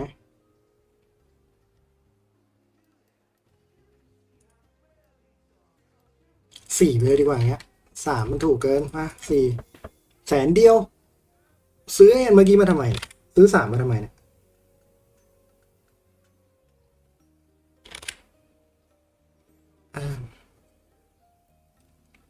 เพื่ออะไรเนี่ย24 7 24 6 24 6 25 6 23 9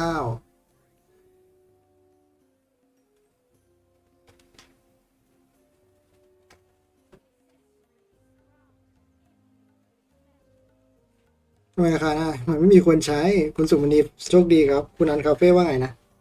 4แหวนหา4ครับไม่น่าไปกดซื้อมันเสียดายแต้มมากเลยแต่ไม่เป็นไรจะได้อัพเวล24 7 500,000 6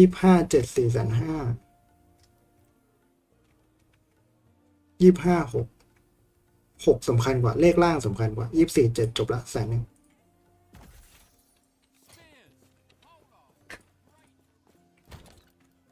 เลกาซี่ได้ไปปิ้งอีก200,000ขึ้นจัดไปดิมาดูเด้ Legendary Potential 4มีอะไรน่าใช้บ้างขอถูกฝานไม่น่าจะมีนะหอกว่าไงหอก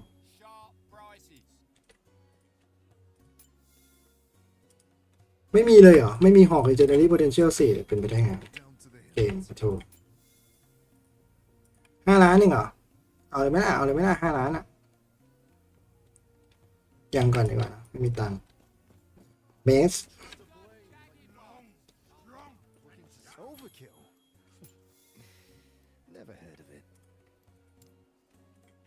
ฮึบ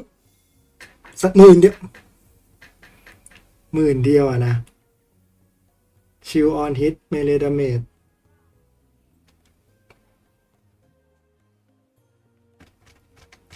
สงสารว่ะ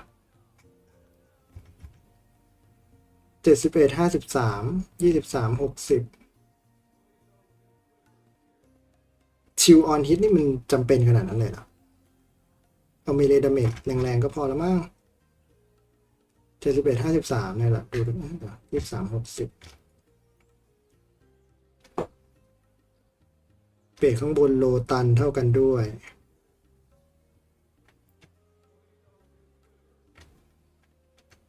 62 68จบแล้วมั้งได้ผู้ชนะแล้วมั้งไปเลกาซี่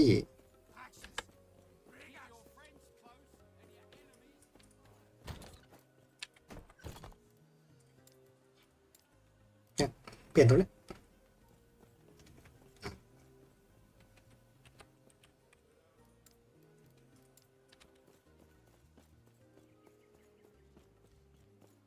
เหลือแต้มไว้นิดนึงแล้วกันนะขึ้นยังขึ้นละจบละจบละ You can trust this armor like your life depends on it, because it does. หมวกก็โง่ใส่ดีกว่า Want to survive your next fight? What's all that matter without a good helmet?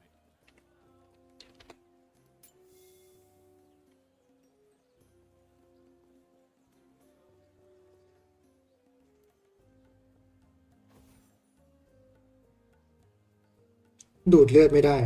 ใครมันจะใส่หมวกเนี่ยวะนะเพื่ออะไรหมวกดีๆไม่มีเลยมีแค่2หมวกเนี้ยเหรอเลกาซี่ก็ไม่ได้นะรองเท้าน่าจะล็อกถุงมือมีถุงมือ LP4 ดีๆให้พี่ใส่ไหมน้องขอดีๆอ่ะถุงมือพึ่งอ่ะจ๊ะไม่มีถุงมือที่ดีกว่าถุงมือพึ่งอ่ะเฮ้ยมีดีดาเมจแต่เพิ่มดาเมจเทเค็นไม่ดีกว่าจัดเมนต์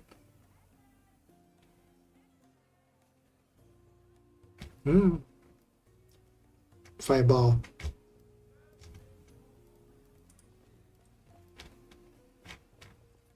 ไม่มีครับอะไรที่เราไม่ได้ใช้รองเท้าเราก็ไม่ได้ล็อกขอรองเท้าดีๆครับมีไหมรองเท้าออกหมดสินะ The best defense is an impenetrable one. ตังค์ก็ไม่ก็มีเสิร์ฟอย่างนั้นเผื่อมีคนขายเสื้อดีๆบวก1เด็กสกิลจริงๆก็น่ารักเนี่ย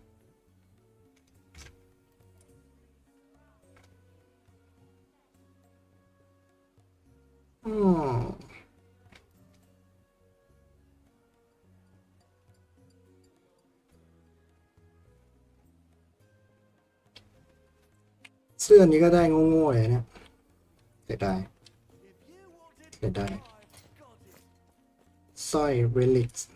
แหวน That one's pretty.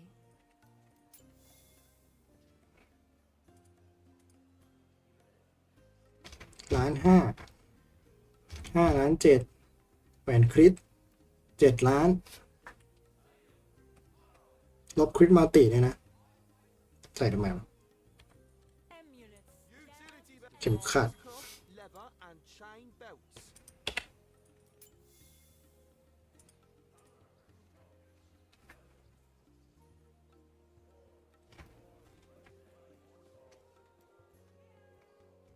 เข็มขัดก็แพงใช่คริเวอร์อะมูเลต Such intricate detail. An artist's touch. 15 ล้าน 2.5 ล้านดูดเลือดไม่ได้รีเจนเลือดไม่ได้ขอบคุณครับ ขอบคุณสำหรับสร้อยธนูสตาร์ฟหมดแล้วเนาะของ Survive your next fight. ไม่ได้ต้องรีบใช้แล้วเอา3 Legendary Potential มาดูเลย He's an impenetrable one.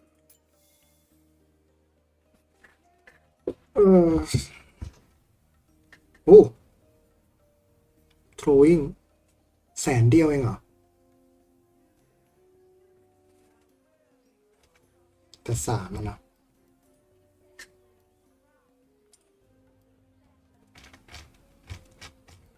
ดูอันที่ผมใส่ดีกว่า ชื่อว่า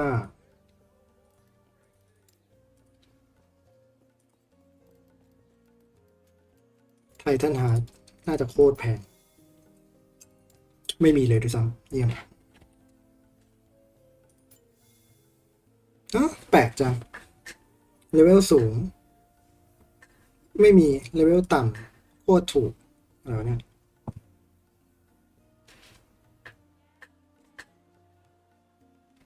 ซื้อมาดิ ถูกปะ100,000 เดียวเอง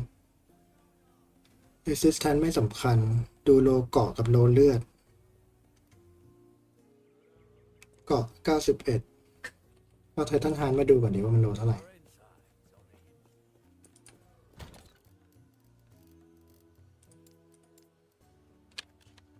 140 เลขต่ำคือเท่าไหร่นะ 30 50 You can trust this armor like your life depends on it. Because it does.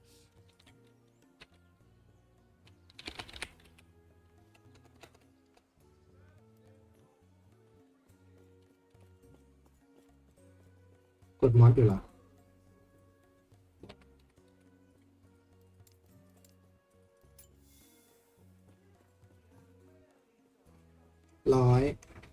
140 9139นี่ดีนะเนี่ยแต่อยากได้เลือดเยอะๆ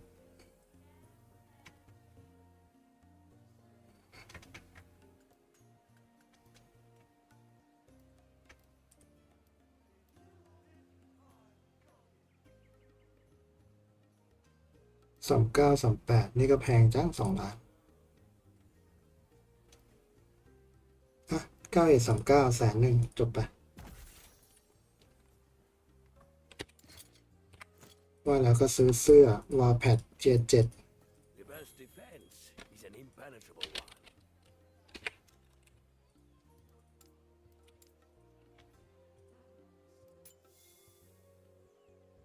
one. 1 ล้าน ถูกสุด2.5 ล้านคือดีเลย Resist Strength Health แต่คราฟไม่ได้แล้ว Health 4% นี่มันเทียร์อะไรวะ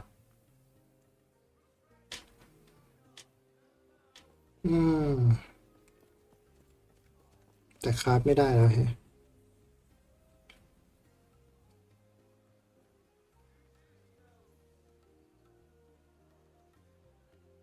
เสี่ยงนะ เสี่ยงโยนเงิน2.5 ล้านเข้าไปในขยะ เสื้อเราก็ไม่ได้ดี อันนี้คราฟเองได้ แต่ล็อกมอดไม่ได้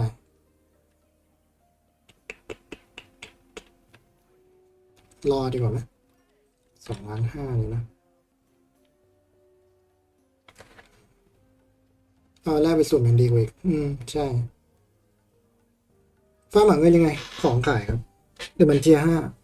5ไม่น่าถ้ามันเทียร์ 5ก็ผมจำโลเทียร์เสื้อไม่ได้เลยเดี๋ยวหาดูก่อนไม่มีใครเอาหรอก คือยังไงก็ต้องโยนทิ้งอะถ้าไม่ได้วอลแพดนะใช้ไม่ได้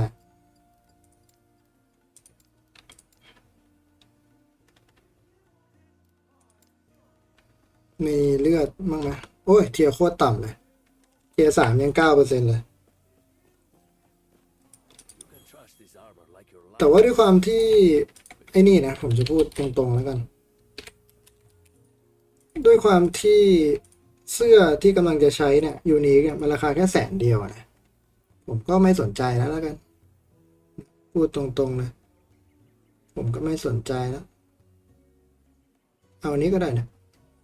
350,000วอลแพดบวก3ไม่ได้ดาเมจเลือดเกาะสเตนก็ดูดีหมด ได้ไหนก็ได้เอามา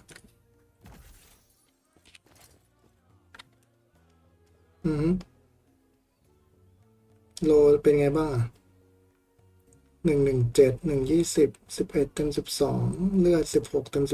18มาคราฟต่อนิดนึงก็ได้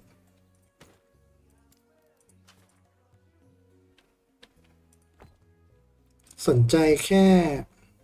ก็สนใจทุกอย่างนะ11 117 16 42 11 120 16 45จบแล้วสวยขึ้นจบแล้วไปกันเลยมีใครขายเคียวส้ม LP4 ไหมเมื่อกี้อ่ะเห็นอยู่นะโทษทีเมื่อกี้ผมเพิ่งเห็นไม่กี่ล้านเองมั้งไม่ใช่ไม่กี่ล้านไม่กี่แสนเองเล่นมินเนี่ยนใช่ไหมรีบไปหยิบเลยได้วอลแพดก็สบายตัวจบไปบวก3ก็เยอะกว่าที่ใส่อยู่บวก1อยู่ดีไม่ได้วอลแพดก็ใช้ต่อไป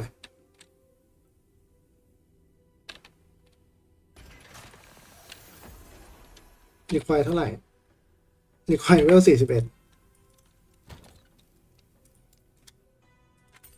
เกินไปหรือเปล่า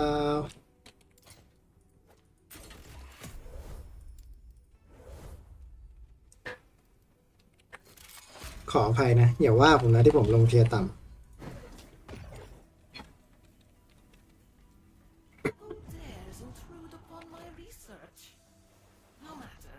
มันเสียเวลาไม่ใช่เหรอ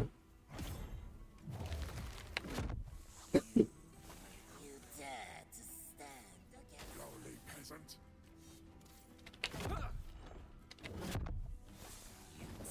ก็คนมาเล่นน้อยมันก็อย่างนี้แหละ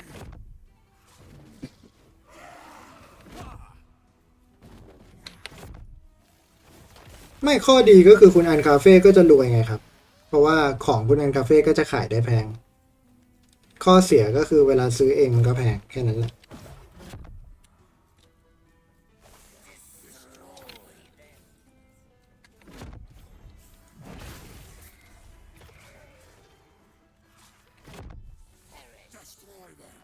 เพราะเวลาดรอปเสื้อดรอปอะไรอย่างเงี้ยมันดรอปตรงคลาสนะ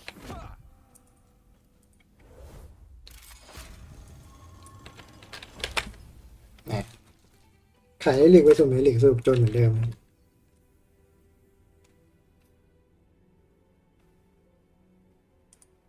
เงินมีก็ใช้ไปผมมีก็ซื้อของเก็บไม่ได้ใช้อยู่แล้วซื้อของสะสม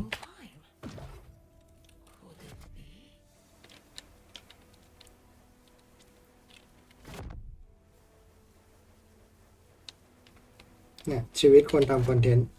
ก็สะสมของไปเรื่อยๆ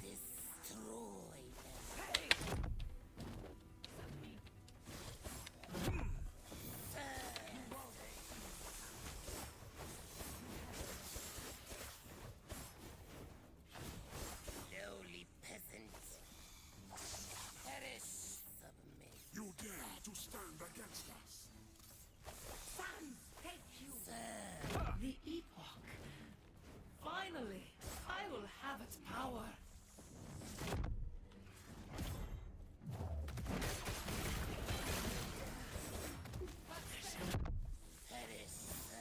ปักหนาวนะเดี๋ยวส้มจะทำให้มีอาพีเสกผ่านแล้วเอาเวรกรรมบางอันมันดรอปยากกว่านะครับก็เก็บตังค์ต่อไป เพราะถ้ามันไม่มีขายเลยมั่นใจได้เลยว่า ถ้ามีก็คือโคตรแพง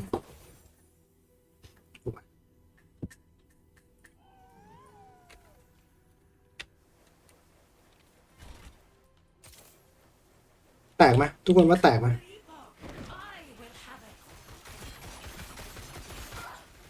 พูดไม่เป็นมงคลนี่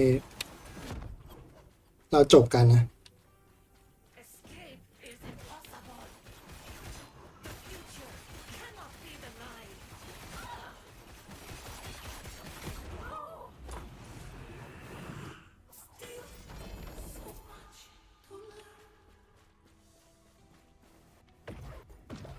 บักอะไรเนี่ย เฮ้ยไอ้ห่าแต่ปี3เบสล่างสวย8,800,000วันหนึ่งฟาร์มทั้งวันเนี่ยก็ได้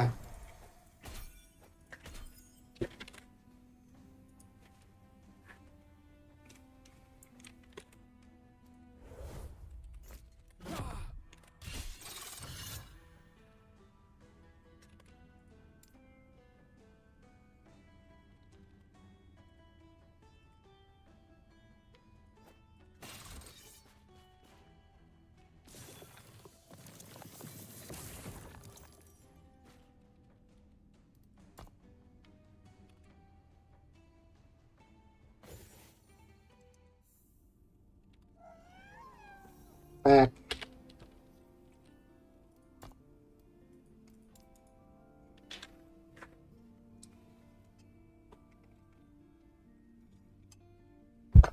แตกไปแล้ว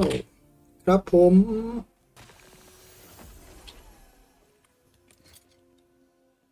ติดเทรดด้วยขยะเลกาซี่ชิ้นที่1 The best defense. แต่เป็นดิเฟนส์0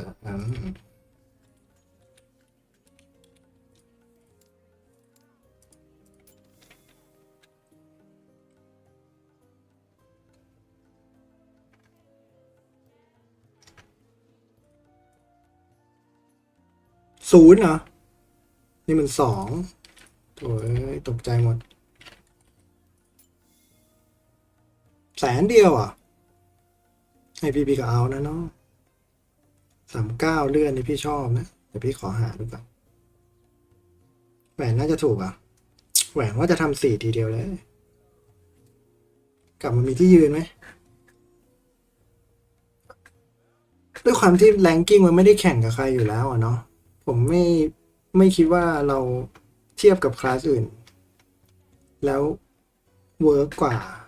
หรอกครับแล้วตอนเนี้ยเราก็ยังเป็นคลาสที่เฉยๆอยู่อ่ะส่วนตัวผมนะ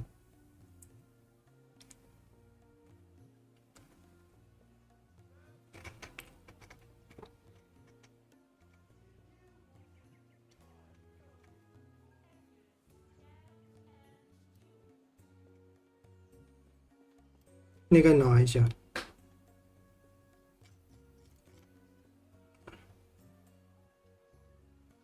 เศษเงินเนาะมา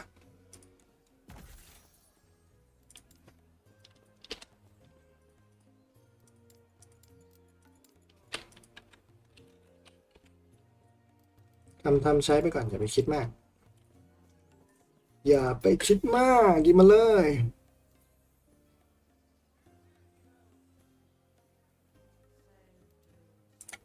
อันนี้มาคราฟเอง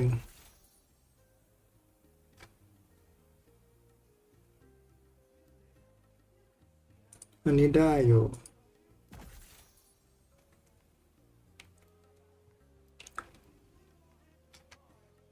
ไม่มีคนที่ทำขายสำเร็จรูปเลยเหรอ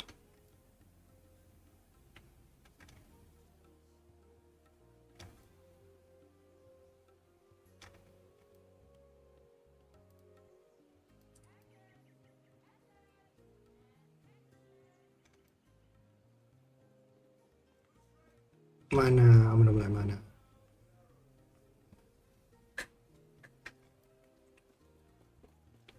เมื่อกี้ผมลืมดูไอ้นี่เลยนะลืมเช็ค forging potential กดมาไม่ได้ดูเลยนะ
เริ่มแพงละ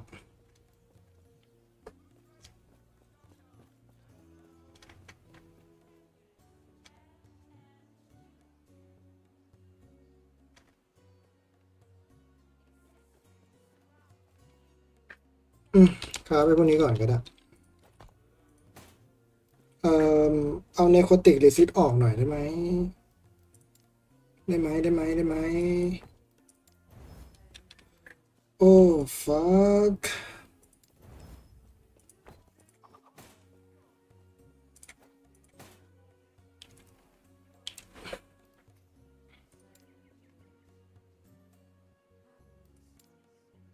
นี่ไม่ต้องลุ้นละยากเกินซิลได้ไหมซิลฟิตลิซิสไปได้ไหมโอ้โห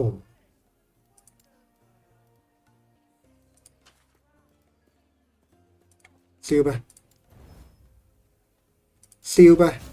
เออเหลือ0พอดีซิลทำไมวะเนี่ยมอดไม่ครบด้วยแตกใช้ไม่ได้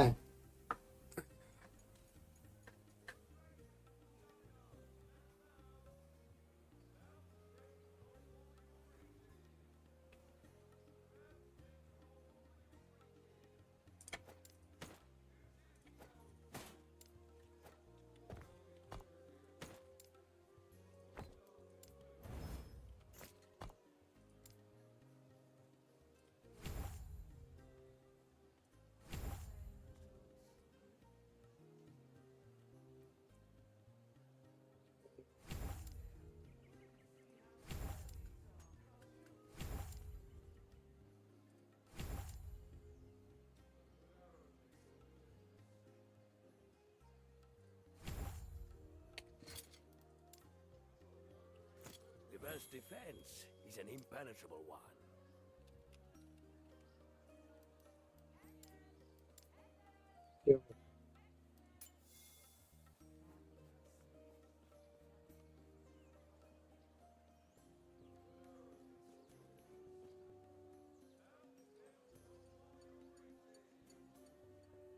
อ๋อ crafting potential เยอะๆงั้นก็ต้องลุ้นเอาเองอีกเลือด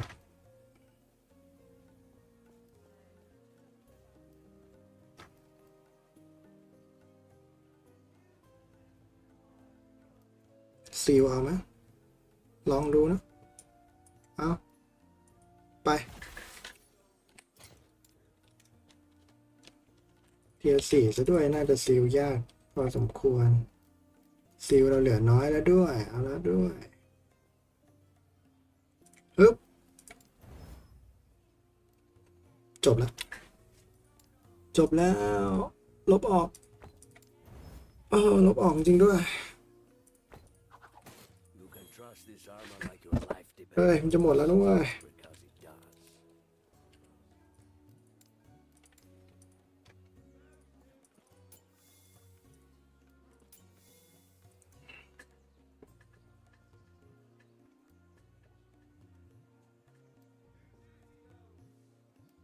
อ๋อ crafting potential สัก40ได้ไหมcrafting potential ดูดีขึ้น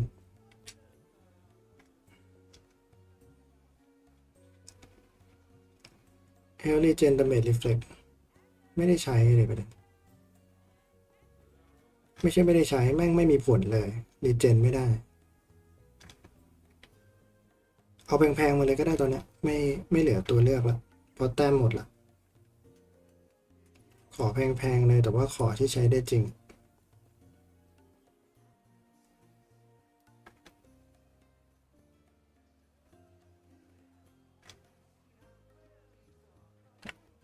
1,000,000ก็เอา1,000,000ก็เอาวิท5 health 4หรือเอาอันนี้ดีกว่า elemental resist ก็ไม่ได้แย่มากลองดู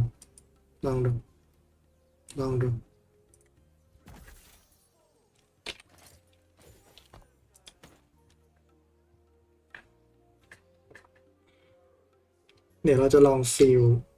elemental resist ตอนนี้คาบเลือดกันสวยสวยคาบวิทย์กันสวยต้องรีเลขไหม114 11 17ไม่ต้องรีด้วย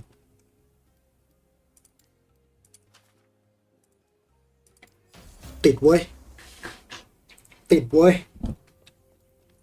เอาไว้เลือดไฮบริดมาเลือดไฮบริดเลือดไฮบริด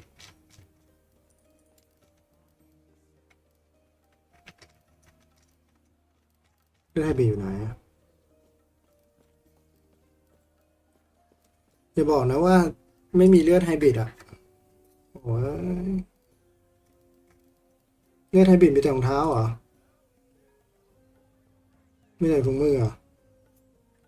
เอามาดิ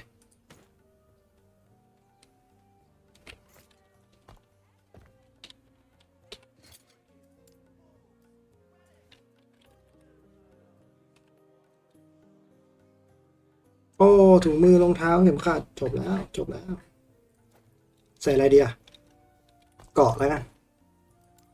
เกาะมีอะไรให้เลือกเลือดอีกอันก็ได้เหรอทำได้เหรออ๋อเลือดเป็นแฟลตอันนี้100%คนละชื่อกันขวดเทปเบาะเข้าไป3ยังติดอยู่4ยังติดอยู่5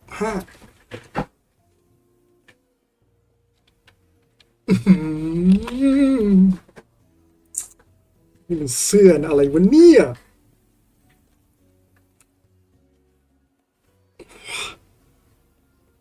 สุดยอด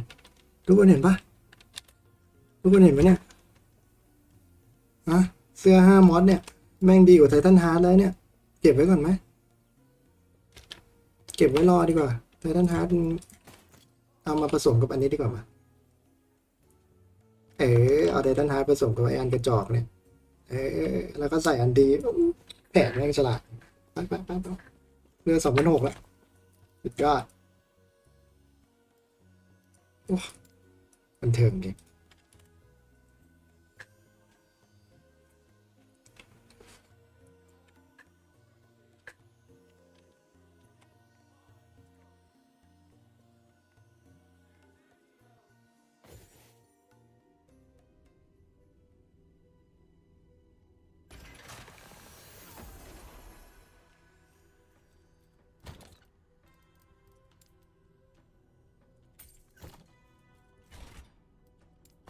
รีซิตเป็นไงวะโอ้โหรีซิตล้นๆเกาะ64%ท่านี้ไม่ถึงก็ไม่มีอะไรถึงแล้วน้องสาว55ถูกต้อง41ไป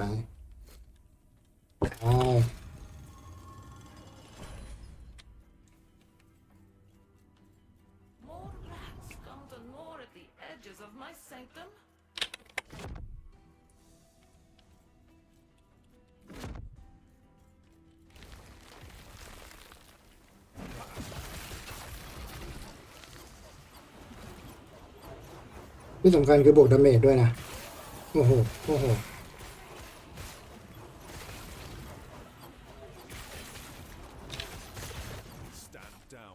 ละลายร้อนเกมยังอยู่เวลาเปลี่ยนยุคเกมก็ไม่ค่อยจะดีอ่ะก็ทำเปลี่ยนซีนทุกครั้งที่กดสกิลหรือนี่ก็ใจกล้าจริงๆเลยนะร้านใจพอ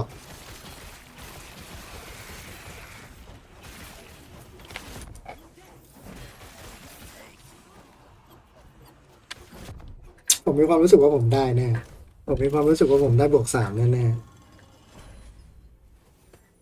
ๆจบแล้วงั้นแต่รู้สึกว่าได้ว่ะยังไงก็รู้สึกว่าได้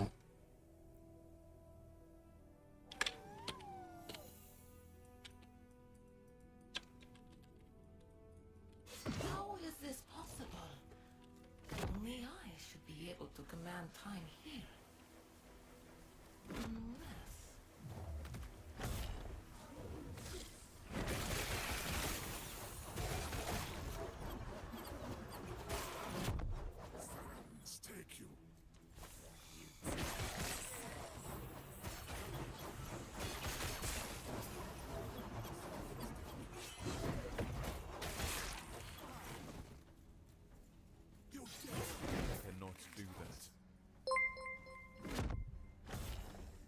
ขอบคุณสำหรับ subscription ใน YouTube ครับถือว่า subscribe ได้ถูกช่วงเวลามาก ผมกำลังจะทำของเสร็จพอดี เสร็จแน่นอน รับรองได้ของที่ผมอยากได้แน่นอน It all makes sense now. The epoch has finally come to me.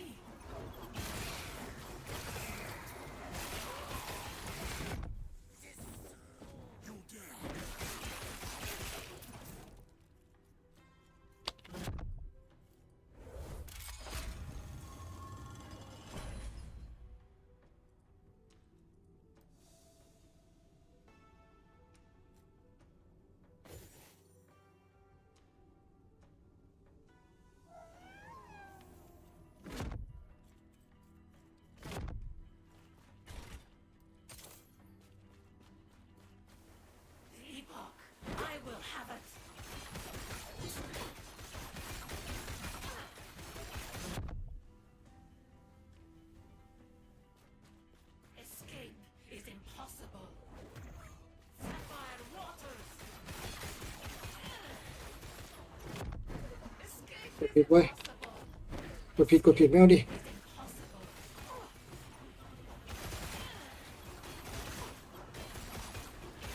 ดูดเร็วกว่าเว้ยดูดเร็วกว่าเว้ยเหยียบปืนก็ดูดเร็วกว่าไม่มีสติอ่ะก็อย่างเงี้ยละเฮ้ยคลิปดอกเต็มไปหมดแหวน3ไม่เป็นไรไม่ได้อยากได้แหวนมานี่เลยหนึ่งตัวดีมานี่เลยหนึ่งตัวดีอ๋ออันนี้แตกนี่หว่าได้3 มอดจบละมันจบละ4 มอดก็ได้วะยังไงก็ติดอยู่แล้วยังไงก็ติด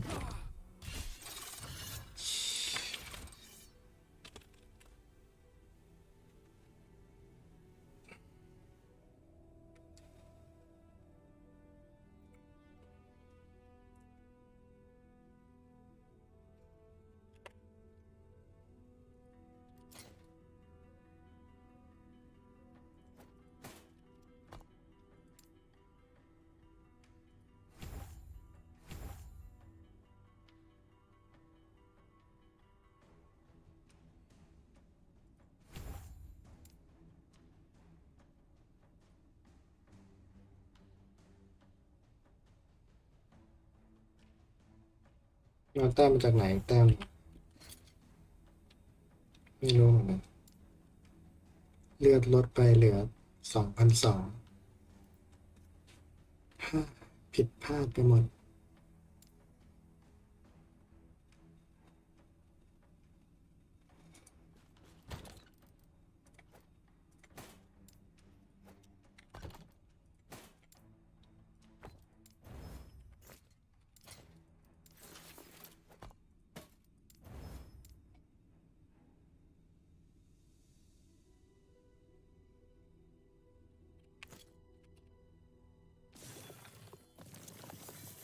ของก็ขายไม่ได้ทุกคนไปหลับฝันดีราตรีสวัสดิ์นอนไปว่ากันใหม่จากเลือก 2,800 กลับมาเลือก 2,200แล้วเซ็งจริงเลยไปโชคดีครับทุกคนไว้เจอกันนะ